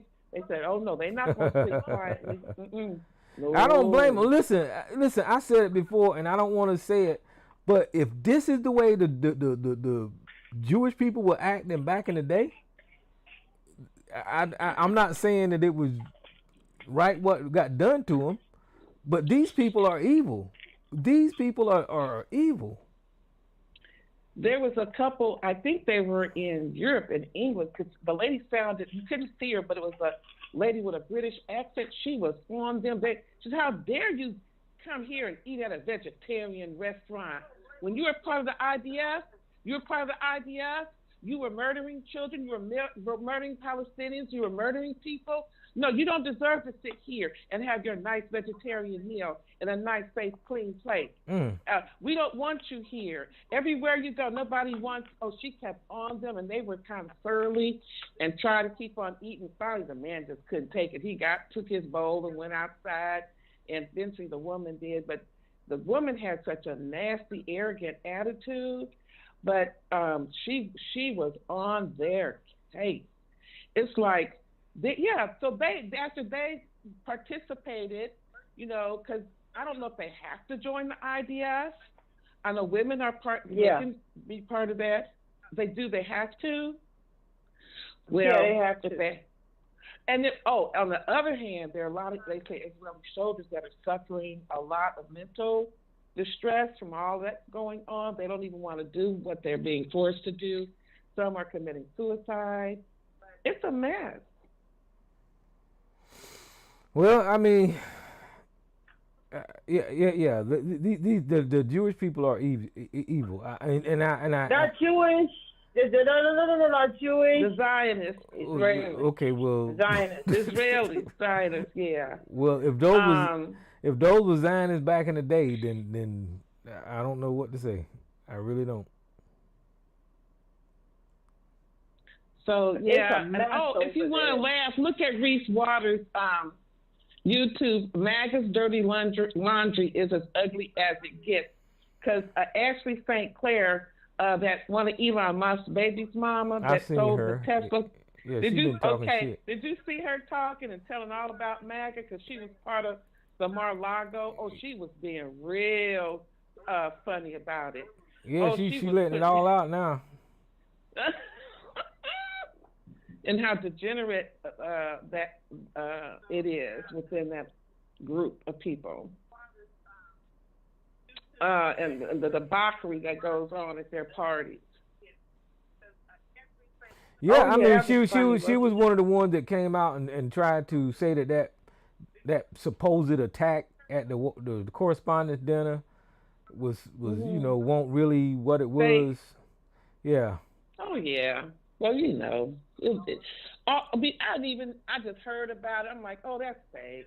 I was talking to my brother. And his wife says, "Oh, the president, they tried to shit." I said, "Oh, that's another fake one too." Yeah. I mean, he do that whenever his poll numbers are down and all that kind of stuff. He do that type of stuff. But you saw it didn't work this time. When he was running for president, that shot in the ear, that gave him a little boost. didn't work this time. The overwhelming majority was like, yeah. Yeah, because where you get a black man, a black man, I don't know, he might have been mixed race or something. California, okay. What the hell? Running through, and that's fake. It's just like that other. They have people that, investigate, crime scenes and stuff, and they were talking about how ridiculous, even that one with the ear, and how, talking about the distance and him with the weapons, and he'd have to break this weapon down, and he'd have to be, and he's up in a tree, and it's just ridiculous. So no, it's all fake. But that's crazy. That's who people have. Go ahead. People have caught on. The overwhelming majority don't believe that. The first time people was like rah rah, and he gave him a boost. This time it didn't work. It did not work. And when they had that guy in the pink shirt hiding behind the bush, remember him? He got convicted just a couple of months back. That was just such a mess that they didn't even make no big to do off that one. And they tried this one. Nobody is believing this, and this is not giving him a boost. This is not giving him anything. So it's no need to try that, because they did kill somebody with that shot in the ear. That man sitting behind him didn't get killed. Yeah, that fireman. But you know what they call that? Collateral damage. Yeah, they don't care about that. They don't care. Yeah. They do not care about that. Got here. But I'm really worried about these upcoming elections, because the Supreme Court has did this latest ruling where they decimated the Voting Rights Act. It's just atrocious, and they're redrawing districts right now as we speak. That's crazy. And they're gonna, they can't win fairly, so they get all over the South. They redraw the districts all over the South. So the end result is they're trying to get more seats in the House and more seats in Congress. Is that what they're trying to do? Right, because they know Democrats were going to take some of those seats. They knew that. They still going. So why do they have to cheat? Why do they have to cheat? Why would you be a fucking Republican? Why would you be a political party that has to cheat? They don't care. It's the only way. However, what it takes to win. That's all that matters. That's crazy. It's not going to work. It's redistricting. It's not going to work. You don't think so? How come? No. I just think that they're counting on their base being loyal enough, and their base has really dwindled. It's not going to work. It's not going to work. No, they're taking away. They're taking away Democrat. They're taking away Democrat representation. Like those districts that are being redrawn, they're not going to have Democrats. They're going to have Republicans now. They still have to have an election. You still have to have an election, though. But the representative is going to be Republican. Well, some might say that's what she's saying, is vote Democrat instead, because some are online saying they vote Democrat. Yeah, I've been. Oh, well, I'm confused about how it all sort of works. I think they will just cheat with the vote count. It's done before. Mm-hmm. I think that the Harris election was cheated. I think he cheated in that with Elon Musk. Yeah, I do too. Yeah. I do too. Yeah. So, whatever it takes to win, they're gonna do it. Because they want them extra 2 years. They want them 2 more years. Then they will have complete. I guess they think locked. That's how for black people. I still see some black people out here on Black Magazine talking about vote the couch. They're probably getting paid, because that's what Ashley St. James was talking about. Those people online. Yeah, they're getting paid. And then you got what they do, Killer Mike, Killer Mike, and Ice Cube and people like that. They need to go to hell. They're screwing up. Tariq Nasheed, all of them, and that old dude, I can't think of his name. He's still around making videos. He act like he was out here doing the same thing. I can't think of his name. Black dude. He has a Latino, Spanish wife. I know who you're talking about. Yeah, he changed his channel from one name to another. I know who you're talking about. Another here, because he was out here doing the same thing. He's another one that's getting paid from this. I can't think of his name. Oh, you talking about Advice Show? Yeah. Oh, Phil Scott. Yeah, he's a fucking coon. Yeah, Phil Scott. But he changed his name. For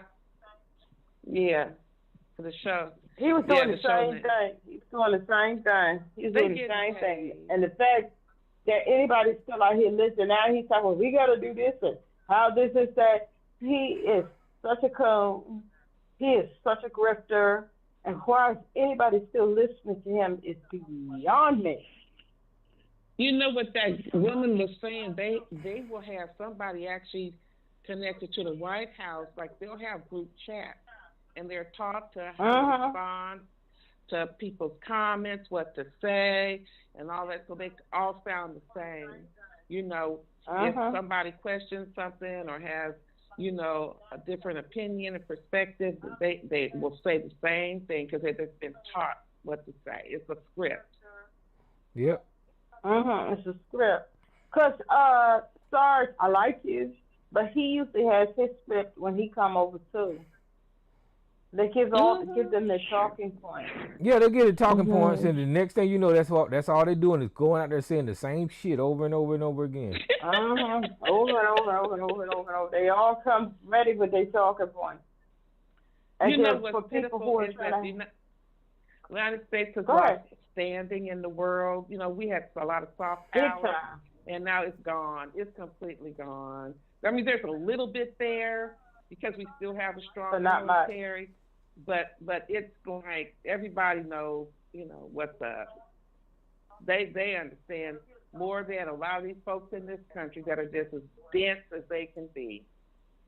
You know, especially if they've been through a lot of political upheaval. And, you know, they've had a history of revolution in their countries, and they, like, no kings. Like, France ain't going to be no kings. Oh, no. And so, you know, Germany, they've had Hitler. They've had all of that. So they understand exactly and see what's going on.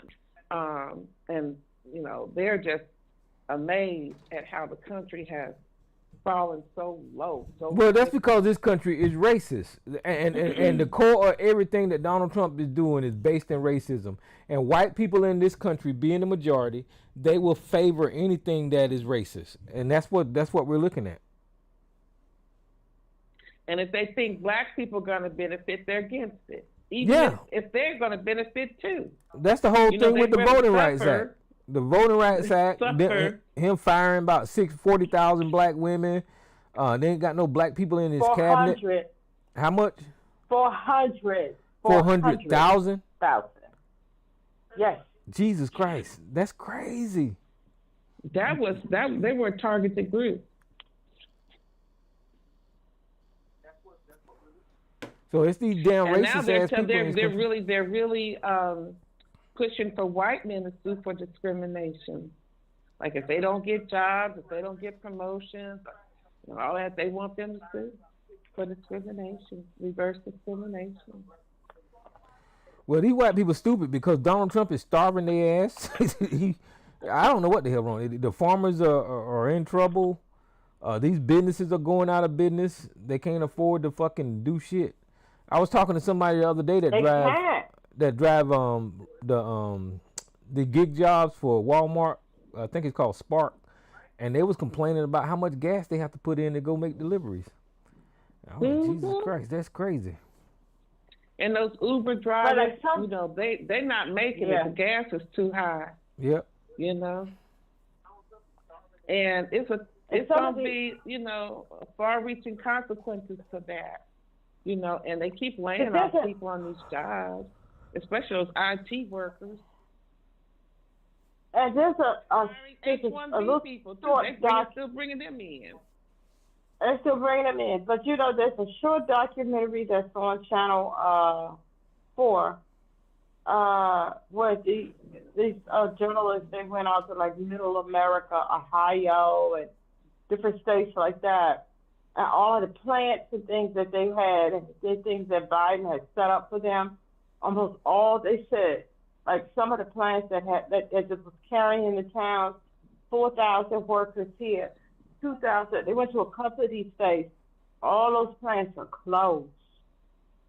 are closed because the different things that Biden administration has set up, they were doing very well in different contracts and different things over here. All those plants and things is closed, and like in Georgia too, because like the one over in Georgia, the job loss has just been god awful all across the country in Middle America. The job loss is just it's on Channel 4, or if you all are familiar with Channel 4 News, it's a documentary, and they went to all of these places, and they said they have like a skeleton crew, to clean up, security, and to make sure everybody. And at one plant, that man said all 2,000 workers have been laid off indefinitely. The place it's just terrible. Yeah, he's destroying this country. And ain't enough people angry about that shit. It ain't enough people. I think it's intentional. I think they want to absolutely destroy it. Yeah, they do, because it's the millionaires. It's the 1%. It's the billionaires up there. They don't give a shit about people with low economics. They don't care about people. I agree, because I think they've got so much wealthier. They got their bunkers and all their security and their lives and their private islands and homes all across the world, and yachts and all. They're in a whole different world. They don't even. No, they don't care. I was just reading the article earlier. Where 900 health facilities is getting ready to get shut down, and that's who it's going to affect. Yeah, the low income people. Today. Yeah, over 900. They said hospitals, convalescent homes, clinics. Mm-hmm. Those rich people do not care about any of that. Because they have their own private doctors. But if everything is destroyed, they will get destroyed too. If it's just you have to have other people. If it's just you, if everything is just destroying, it's just me, and I'm still living large. Everybody, what good is that? Exactly. Well, they don't care, but they care about their inner circle, like other rich people. They don't care about. But But other people make it work. Like you gotta have your landscapers. You have to have people. They don't need that. Farming and the cattle and the vegetables and the fruit. They don't need that shit. They can fly their shit in from France. They can fly their tomatoes in from Italy. They don't care about none of that shit. They'll keep some peasants, a crew of peasants around. They're maids, housekeepers, gardeners, and things, pool boy. They'll keep all them around. But if France and Italy is in dire, but if they're in dire straits too, you have to remember the uber wealthy, they ain't for 1%. And if everybody else is screwed, what good is that? And that's why people were complaining about that.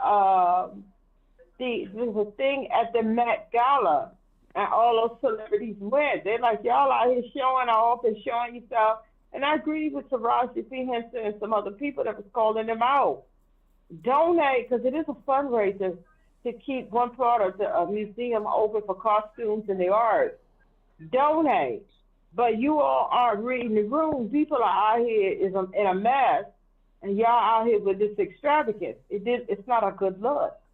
It's not a good look. Not now. But the people at the Met Gala up there with Bezos, cracking lobster. The celebrities at the Met Gala, they're not part of that uber wealthy 1%. If all of us, it's like say the people like that's on the phone right now, if we go down the drain, the average celebrity that got 800,000, they got $1 billion, like Beyonce and them, their ass is going down too. Y'all don't have the wealth that them other ones do. They don't. No. They don't have the wealth that them other ones do. And somebody was talking about, so you have $1 billion. Okay. But how you have all them mansions and houses and all the upkeep of that and the taxes, and you have your children, you have your grandchildren. all that's going to cost money. And you can easily be filing bankruptcy in about 10, 15 years. So you have to, so that's why they keep working. I was wondering, so that's why they still out there working. That's why they keep working. Still out there working. Because they got to still work for their money. They have to still work for their money. Their money don't work for them. If you was to take some of like those lesser billionaires, like your Jay-Z, your Dr. Dre, I'm just naming some that has like $1 billion or maybe $2. And Jay-Z, Beyonce, and Oprah, I think she got like $4 billion. But you take like some of them, they got $1 billion or $2 billion. They still have to work for that money. Because if somebody said, okay, we're gonna do something to y'all if you don't give us $1 billion in cash. They don't have $1 billion in cash. A lot of that is tied up with their real estate and their potential earnings. That's why I remember when Kanye had $4 billion, he was out here running his mouth, and he went down from a $4 billionaire down to a 400 millionaire. Because a lot of that is tied up in real estate, potential earnings, and things like that. Do they have Rihanna put Hov in there too. Do they have $1 billion cash? No. That is a lot of different things that make them worth $1 billion. So that's why I said if the average little rich person that got them $2-3 million in the bank, or average regular little person that got like they savings and they 401k, if all them people go down, they going down too, because they're not the uber wealthy. They still have to work for their money. They still have to work for. So that's why when I hear, and I'm not going to say the name, but this person who I like to follow, she's very funny, and she was like, well, it makes sense that we would vote Republican because of the tax bracket. So I went to look up to see what their net worth was. And one of them had something like $3 million. The other one had, hey, y'all need to shut the hell up. Y'all in the same predicament as the rest of us. You don't have the wealth that these people do that will still have their little private islands and stuff. We go down the drain. Y'all ass on the bread line too. You don't have the wealth that you need to sustain. You still got to work for your money. The only time it's doing right is when your money is working for you. You still have to work. They have to work for that money. So they're not in the same. They're not in the same category. If the people that support them don't have the money to go to their concert or they play, then you messed up. Or go see their movie. Buy their shit. Okay. Buy their hair care line. And whatever else they out here hawking. Oh, their makeup line. I don't think Fenty is doing as well as it used to when it first started. I don't know. They still in the same. Go ahead. Yeah, no, but you're right. You're absolutely right. And so I think people have this perspective. That's what what's his name has been saying for over 10 years. These people don't have the money that you think they have. You talking about the decadent bear. What's his name? The the one in LA, the attorney that's very pro-black, and with Yvette Carnell. What's his name? Tone Talks or whatever. Tone Talk. Yeah, they do not have the money, and they're not wealthy like you think they are. You've been saying that forever. And for a long time, I didn't get that. They were saying when you see that such and such, he $1 billion in there. I'm $1 billion in there. This one's $1 billionaire. How much liquid? Because with Kanye, that showed a lot of people. When Kanye was running his mouth, he had like $4 billion. Net worth was $4 billion, and when he was running his mouth doing all that, and when he lost all them contracts, or who was it, Adidas and all them people, he went from $4 billion to $400 million in a week. When he lost all them contracts in a week. And people was like, damn, how you go from that? Because they not liquid like that. Now you take your Bezos and certain people like that, they liquid like that. They not liquid like that. They have to still work for. That's why Kanye trying to do a tour now and getting shut down in certain places. They have to work for their money. He claimed he's back a billionaire now, but that's just potential earnings, property. The people, they don't have, I mean, you take somebody, say like Bezos, he can give $10 billion and blink an eye. They can't do that. I remember when they were talking about Oprah, they was trying to buy some football team, and they was trying to get together to a group, and they was trying to buy that football team. And a bunch of them had to get together. But when they probably was looking at, okay, I got to come up with $100 million out of my own money. People get to think about that. How liquid are you? Those people are not all that liquid, but they will fancy around these uber wealthy because they want them tax cuts.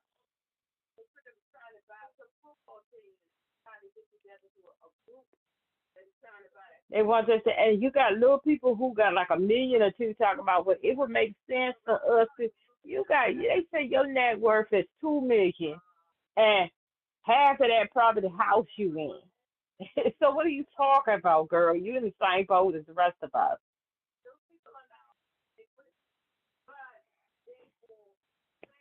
Well, Oprah up there with them, ain't she? She's a billionaire, ain't she?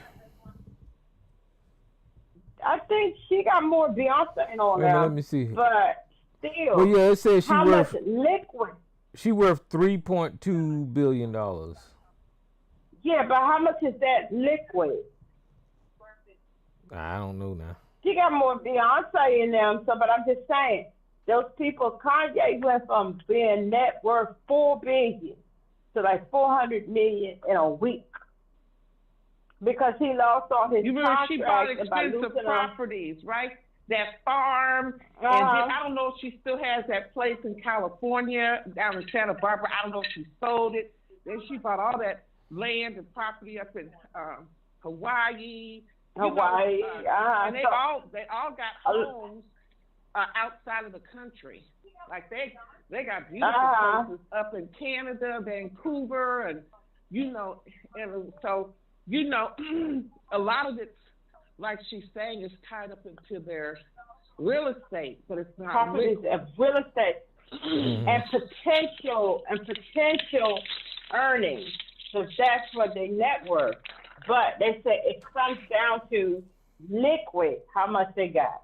I'd have said you're a billionaire. They say, oh, I'm a billionaire now. How much of that is liquid? We all saw Kanye's billions went down to, so he must have was $400 million liquid. You see, you understand? Like, can you write a $1 billion check? No. Yeah, and will it cash? Will it cash out the bank? So these people aren't that as liquid. That's their potential earnings and real estate holdings that they're probably still paying mortgages on. Because I know they got a house out in California. You know what I'm saying? Jay-Z, I think they spent one of the most expensive houses out there. I don't remember what it cost, $800-900 million. That goes into their tally, you see? And they probably paying mortgage on that. That goes into their billionaire tally. And the upkeep a lot of that. people don't get that. Oh my God. Yeah, oh my the God. I know. Mm-mm. I don't know. So I'm not just picking on them. That's why I like Luenell. She's not up there like that. But Luenell, I don't know if she bought another house, but she kept her same house down in that LA neighborhood that she says, I'm not crazy. And she don't have to worry about, can I pay my house mortgage? She likes her neighbors. She's a regular kind of lady. Luenell, the comedian. She's been interviewed quite a bit, honey. She stayed right there in her neighborhood. She wasn't trying to buy no mansion, no big mansion up in Beverly Hills. No. But when she flies first class. She was showing her sister up in first class. She was taking her family to Hawaii. Luenell, you'll know if you see her. Yeah, I know Luenell is. I was trying to think of somebody else who was saying the same thing. she could be kind of silly sometimes. I could young black. Let me see. She's a black actress. She has her house wherever that is she live at. I cannot think of her name, but she played. Oh my God, she had a mess with her baby's father not too long ago, and he had threw her over the sofa, and they was fighting and just that. What is her name? Let me look at her. I know. Let me see.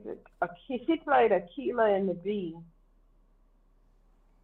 Akeelah and the Bee. I remember that. Oh, the little, the one that got into it with the baby's daddy, where he hit her and she flew over the couch. What's her name? You know, she was dancing with Usher at the Las Vegas concert, and looking really good. The baby daddy got mad. Keke Palmer. Mm-hmm. Yeah, and she has a nice house. It's a nice place wherever she live at, and it's not the biggest, it's not the smallest, but it's nice. And she was saying she's staying there, and she ain't getting in over her head. She's gonna live, and this at her house is nice. And Lizzo said the same thing. These people be out here stretching out with all this. She's like, no, I like my place. Trying to show off, trying to keep up with the Joneses, you know, which makes no sense. And knowing you should keep up with your within your ability to, you know, have some security, and so you're not stressed out about having to keep working. And if I don't get that part, and I don't get that job, you know, for what? That's why people was asking, why did Beyonce do back-to-back world tours? The money. For the money. They got to do on them. For that money. That's why she did. Because I was surprised when she did the Cowboy Carter tour, and she just came off of another tour. That money. And the same way. And now they got the daughter dancing and singing. I got her out there. That's why they did that Met Gala to introduce Blue. And I hope she does well. I hope whatever they have planned for her in the business, I hope she does well. But they have plans for her to keep that thing going after people, you know, is not thinking about them anymore. That's what that is. I hope Blue does well. I don't know what her talent level is, but I don't know if she has the same charisma. I don't know. You know, that's weird. That's weird. Jay-Z is worth $2.8 billion and Beyonce is worth $1 billion. But the reason I'm saying it's weird is look at how hard these people are working compared to all the rest of these damn gazillionaires. And Beyonce working harder than Jay-Z, and how come he got so much more than her? Well, you know, he was on the scene. He was on the scene before Beyonce with Rock Nation, and you know he had a couple. But he got in early with Uber. That helped. He got in early. He invested, I think, like $1 million and $1 million or two in Uber when they were getting it going. Keke Palmer and Jay-Z and Beyonce, they busting their ass. But these white men, their money just falling on them. The Elon Musk and the Trumps, they just. Because they getting our tax dollar as contract. Yeah. They getting huge contracts of our tax dollars. They get government contracts. These other people, they got to work out there and shake their asses. Who's this? They got government contracts. Who's this unknown caller? Hello? What's going on? What's up, Jay? Turn your phone up, Jay. That's true. Yeah, you can hear me? Yeah, you good. Yeah, we can hear you. Hey, Jay. I'm keeping up. How y'all doing? You don't be calling into TRS on the other days. Nah, working crazy hours. Thanks to our beloved president. Because we miss you over there. Miss you too. Thanks to our beloved president, got me working harder. That's all. I hear you. I hear that.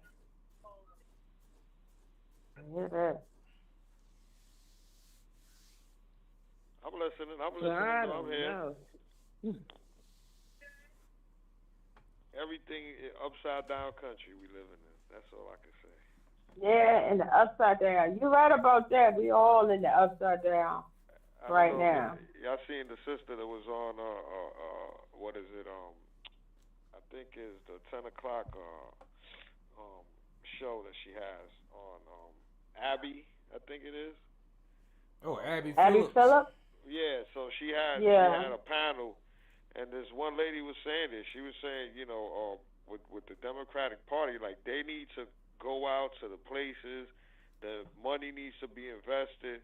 Yes, the Democratic Party is looking good for them to win, even with the gerrymandering and all this thing that they doing with these It's, changing. but But what are they gonna do to make sure they secure it? She said something important. She said, "Oh, they're gonna see what they said they're gonna see and wait what happens. They're gonna wait and see what happens." No, they need to get active, activate, and tap into the places that they didn't tap into.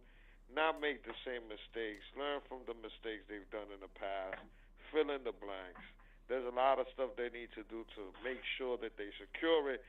Not barely, but majority and dominating in the sense of numbers, so they could, because it's going to take a lot to change up everything that's been done, and another thing, or fix, repair, and also for them to put the impeachment process and to successfully convict him to get him out of there. They need to have the numbers. So Democratic Party, again, the ones with the money, not the grassroots. The grassroots are doing what they're doing, and they're getting the people's votes, and they're also doing they're getting donations by the regular average person. But the ones that are getting the corporate money need to come to the table and work with the ones that are on the grounds and support them to get the majority of the win, so they could change up and fix and try to repair a lot of the damage that's been done in the last year and a half or two. So you don't think this redistricting gonna stop the Democrats? No, it's gonna. What they saying is gonna be tit for tat. That's why some Republicans are being very careful on what they're doing. In Tennessee, what they did, Tennessee is racist as hell.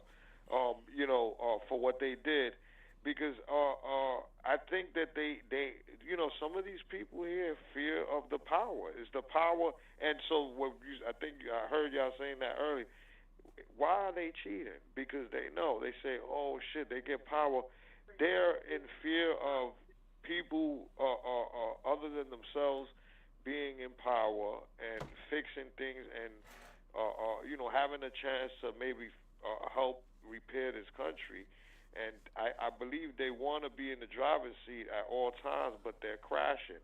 All you see is here we have the whitest of the white president, which is he's whiter than you can be, and here he is with all predominantly white staff and all that, and he can't get it right. They're failing in most places, and the economy, which he's supposed to be an economic expert, is failing. I mean, think about it: a war that costs money, the tariffs, everything that he's done. I mean, I would love to, go over a checkbox maybe at some point where we can go on all the things that he said that he was going to do that was supposed to work, and it's just failing. We could give him his accolades on what he has accomplished that helped this country. I don't know right off top what it is, but I do know this, that most of the things that he talked about he was going to fix, he has actually dismantled, messed up worse than what it already was. He ain't did shit. He just messed up. No, he's done shit. He fucked up shit. He's done messed up shit more than what it is. This country wasn't good when he got it. Yeah, there was a lot of things Biden could have done, didn't do, but it was, it wasn't as the way it is now. So I'm just saying that what he did was mess up the country even more and more debt. I mean, most of the country, they say 80% of the country is feeling this. So there's the 20% that don't care. They have they're not affected because they're the super rich, but 80% of this country, even people that have money, they're being affected. They're being affected.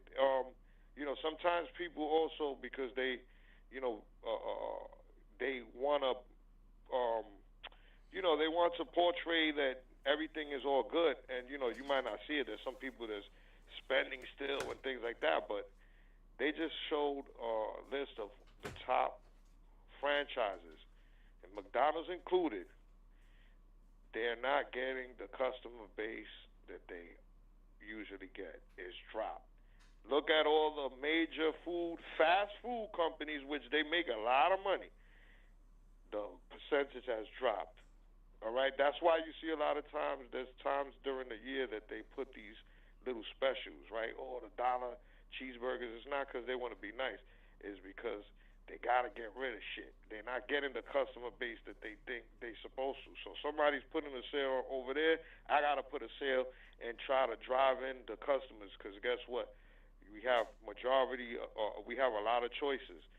And, people like to eat fast food, unfortunately, right? But it's not selling the amounts that they are. So those people that are McDonald's, billionaires, millionaires, they're being affected because no matter what, they'll be rich in their house, but now they got to close down. The franchises, not too many people could afford to keep the franchise. They got to close that down. They lose money. They have to make more specials because people are losing money in those establishments. They're not buying that many hamburgers, so they don't want hamburgers to go bad. They got to make the sales, so now they got to reduce it. They're losing money. Why? Because the economy. I'm just saying, it's being affected across board. It's going to be more and more if this continues. The president of economics has really showed his knowledge. That's all I could say.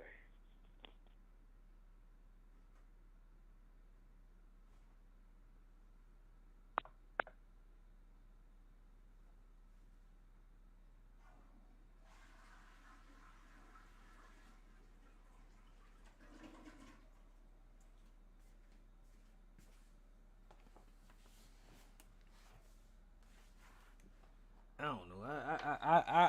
I don't think the Democrats is going to have the courage to do what needs to be done to fix this country. I think you have a side of the party that wants to do it, and these other more grassroots ones. But the money part of the Democrats, the ones that are getting the corporate backing. Yeah, that's what Joe was saying earlier. Is that the Democrats is divided? Yeah, because you think about it, right? They're doing the same to a certain extent, similar to the Republican Party. They're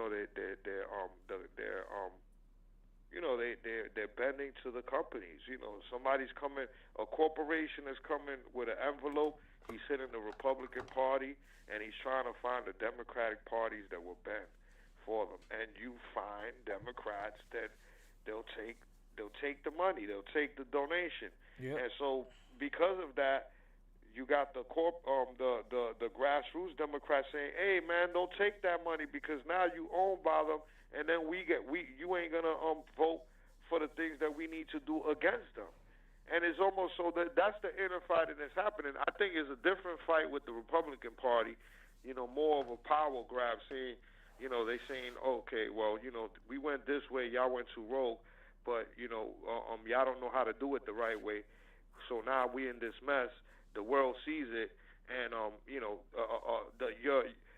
undercover way of doing things of a certain the way they've been doing things. I think there's a part of the party that does like doing it that way, and they seem that it's just this guy is out and out showing his behind. And other people could see it. They've been hiding it for so many years, but now, it's obvious, I would say. And so it's getting they have an inner fighting too, Republicans. But I don't think it's the same fight that we have here. And a Democratic Party, again, has a portion that is more grassroots.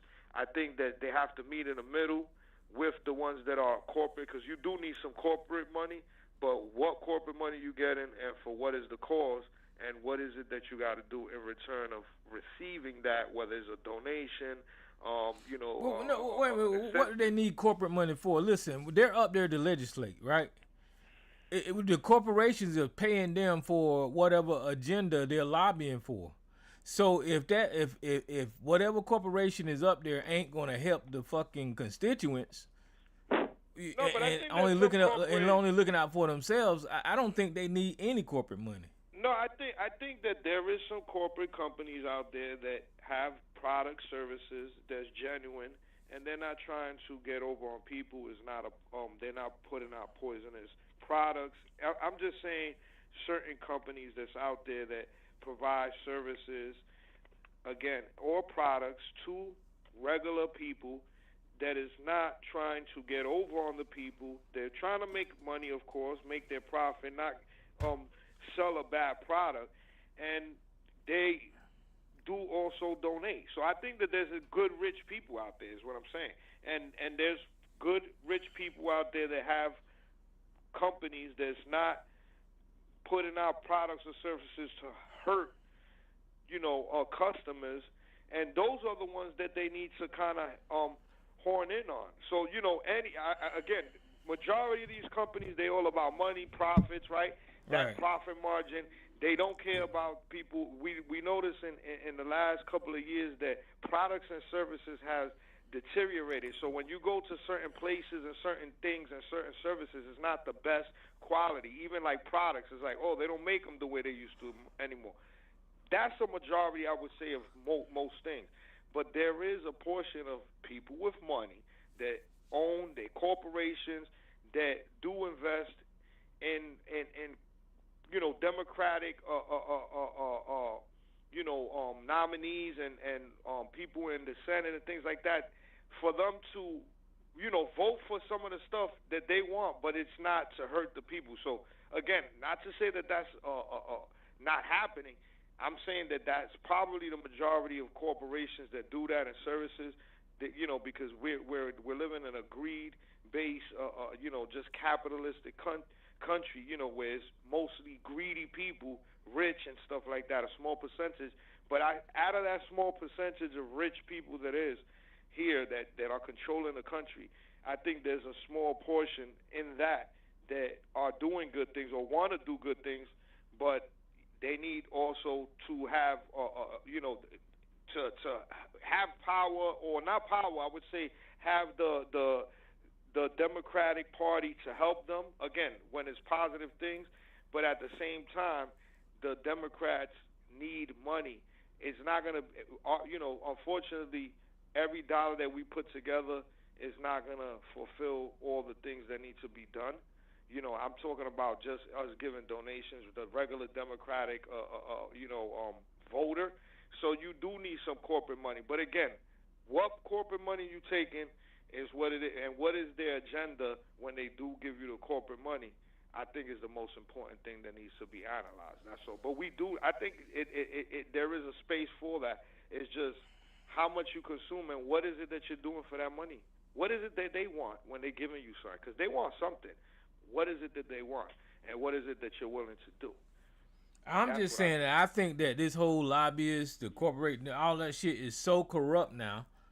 There's barely anybody with good intentions. I agree with you. I just said exactly what you just said. It's barely any. So I didn't use the word barely. I think that there's a small percentage, but I agree with you. I think it's a very small percentage of people or corporations or rich people out there that are willing to, that they put in money in these campaigns, they put in money in the Democrats' pockets for a good cause. But I believe there's people that are out there that's positive, because not everybody's evil, you know what I'm saying? But there is people that, I think that money, for the most part, a lot of people, when they get money, they change. But in order for them to get back to the people's business, in my opinion, I think they just need to get rid of all of these damn people paying these politicians, so the politicians can think about their constituents. Because as long as they're receiving any type of cash, they're not going to, their interest is not going to be on their constituents. I mean, that system is just corrupt. It's broken. That's what capitalism has done to politics. and it don't work. It clearly don't work. What is the revert? What do you think? How could we get some of that portion of the Democratic Party to resist those corporations that are doing damage? Well, I ain't talking about Democrats. I'm talking about in politics altogether. The left and the right need to get rid of them. All of these lobbyists that's paying them, because that's what's corrupting the damn system. That's what the hell. That's why Donald Trump is who he is, because he's got people paying him. But there's, what I see also at the same time, what you're right about is that because there's so many of them in position of power that are receiving the incentives, right, from these corporations, they're not going to change it. So it has to be a nice amount. So going back to saying, like, well, you know what, we don't need no corporate money right now. Well, people need to get their ass out there as the regular average person, not corporations, right? Regular people that work and are being affected, and overwhelm with the votes to get these people in position of power. Well, the way you address it. The way you address it is if the Democrats take charge, they have to take over the Supreme Court. And once they take over the Supreme Court, they have to get rid of Citizens United, where they say corporations are people. You see what I'm saying?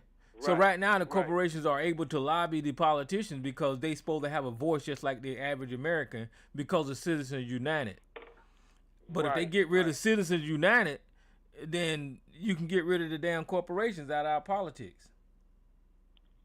So I would say again, like that in this, in this voting season that's coming up, because I see that there's also some like off votes that like not off peak or off season votes that just happened in the last couple of days, which they were showing that that could affect what's going on in the midterms or whatever in November.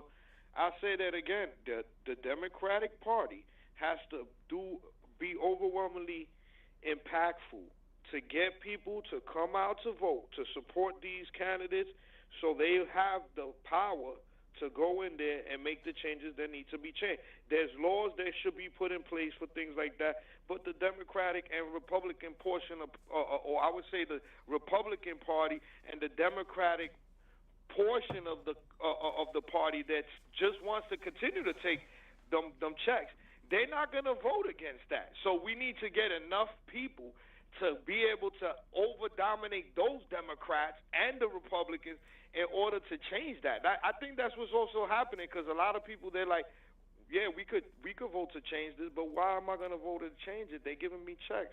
I got this corporate money coming in, and so they're so corrupt. They don't want to change it, the comfortability. That's making them uncomfortable if they're not getting them extra checks. So it's going to be people that don't care about that, and they like, in the sense of don't care about taking in money, and say, I don't care what money you offering me. I'm not going to go for it. And again, a nice amount of those people need to be voted in, and we need to support them.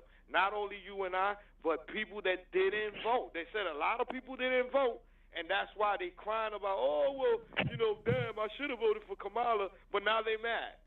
You should have got your ass up and voted. You didn't want to vote. Now you see the result. We're all feeling it, except the 20% of this country that's not feeling it. I'm just saying. I don't think Bernie Sanders took corporate money when he was trying to run. But then again, you're going to end up with the billionaires running. Like there's one running for governor in California, Tom Steyer. Now, he seems like he's a good choice. I haven't done any in-depth research, but he's been endorsed, by some good groups. So, so I don't know. Yeah, I'm in the same. I agree. It's like I don't know, but what I do know is this: that you need some money to fight this thing, because there's money on the other side supporting this. Yeah.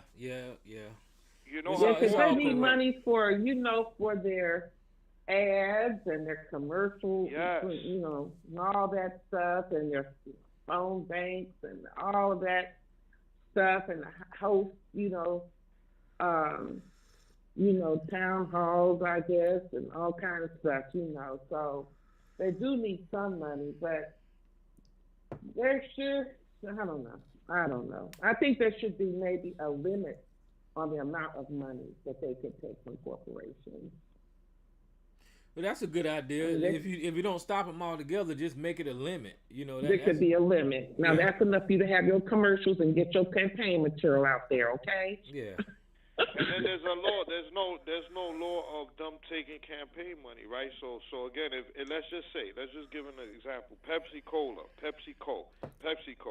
the company that owns Pepsi, but also owns a bunch of different food, fast food, junk food, if you want to consider it, right? And so they control a lot of the market. Coca-Cola is their a competitor, and they're both going in, and they want to keep certain chemicals in the food, right? And they're putting up all this money to keep these guys in their pocket. We need somebody to go against that, and we need some damn money. Because Pepsi is putting up money to make sure that they could keep the bad chemicals in those sodas, so they paying these guys to say, hey, listen, lay off of the chemicals, or put in the law, changing the laws for us where we can't keep giving them this soda that keeps people addicted with the chemicals that they have in it. And just there has to be a counter fight for that.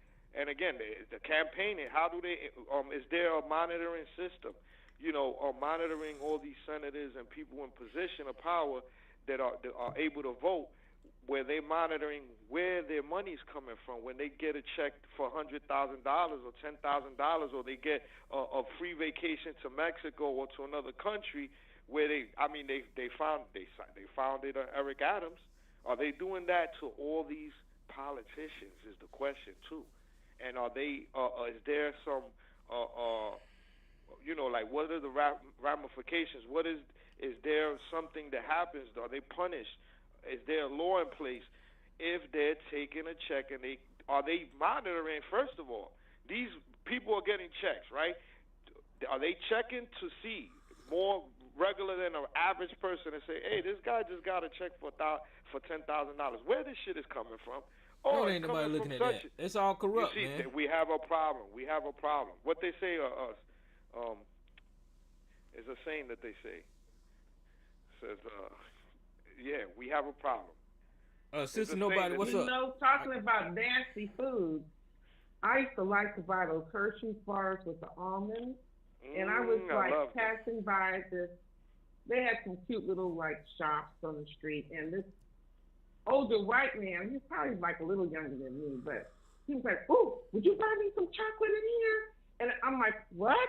And it's like this chocolate shop, right? Chocolatier, and I hadn't been in, so I went in. I said, "Okay, I'll do this." And he went in, he ran and grabbed him a bar of chocolate. That bar of chocolate was like $10. Okay, I said, "Oh, you knew exactly what he wanted." And I said, "Okay, go ahead and buy it." He was brave enough to just run up to me, and anyway, I said, "Oh," I said, "these cost a lot more. Those Hershey's bars." He goes, "Oh, don't eat that stuff. That's horrible for you. It's full of chemicals. It's not even real chocolate." He kept telling me he was serious. And so I bought some little chocolates for myself, and they were actually really good. And the lady said, "Oh yeah, he stands out there 3 times a week. When people pass by, he asks them to when they buy him some chocolate." She said one lady bought him 4 bars. I'm like, "Darn, that was $40." And she said, "That's okay." Anyway, he knows what to do. But I had already bought a Hershey's bar, and I bit into it. It was so nasty. I'm like, that man was right. It was horrible. I'm like, this tastes horrible. And I threw it away, and then I went online, and what people are saying about those bars, it's not real chocolate, it's full of chemicals. They changed the formula. It was I know it's probably half the cost, and they're saying a lot of this stuff, this so-called chocolate, is not real chocolate anymore. You got to really be careful with what you're buying. Sister Nobody, your line open. There you go. You there? So don't buy no Hershey's bars. I'm telling you, it's nasty. Yeah, I'm here. Okay. I'm here. What's that? When he was, how y'all doing tonight? All right. When he was speaking about the corporations, I started thinking about the board members. And I was saying to myself, wait a minute, board members sit on multiple corporations. And then when I looked it up, I didn't know the percentage was so high. Out of your 50 top corporations, 80% of them share the same board members. That's crazy. Yeah, that is crazy.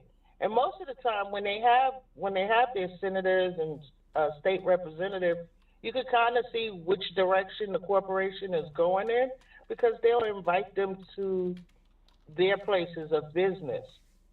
So whether they're Republican or Democrat, they do visit these corporations, and you'll see who they are. That's all I wanted to say. But I think the problem is the shared board members. That's the problem. But anyway. Yeah, I agree with Well, that. it's a club, and we ain't in it, okay? Yeah. And we get to that point, they all know each other. They talk with each other. They party with each other. They go to the same financial conventions, or their groups. They have their thing, and so it's very insulated. It's insular. And you have a lot of people scrambling, doing their best. I want to be part of the club. I want to be part of the club. Yeah, it's all corrupt. I think it's all corruption. They let it get to a point now to where there ain't no reversing this stuff. It's really far gone, and I think it's global too. I think some of it is very global. Like when you get up there, like when they go to Davos and when the Bilderberg Group, and they go. Well, what is that real expensive place? Where they go? Switzerland, yeah. It's just, yeah, they're connected. Well, look, y'all, I got to get off here. I'm gonna leave the lines open. YouTube, if y'all want to call in, call in. I appreciate all y'all calling in tonight. I'm gonna have to holler at y'all. All right, enjoy your weekend. Well, it was good to hear your voice. You always bring good info, you and Elisa. Well, thank you. Yeah. Is she going? No, she here. All right. Well, at least I'm gonna get out of here. Q&A session is over. All participants are unmuted. Jay, you still here? Yeah. You gonna be here for a minute? Yeah, I'm gonna just do some work and I'll be here. So you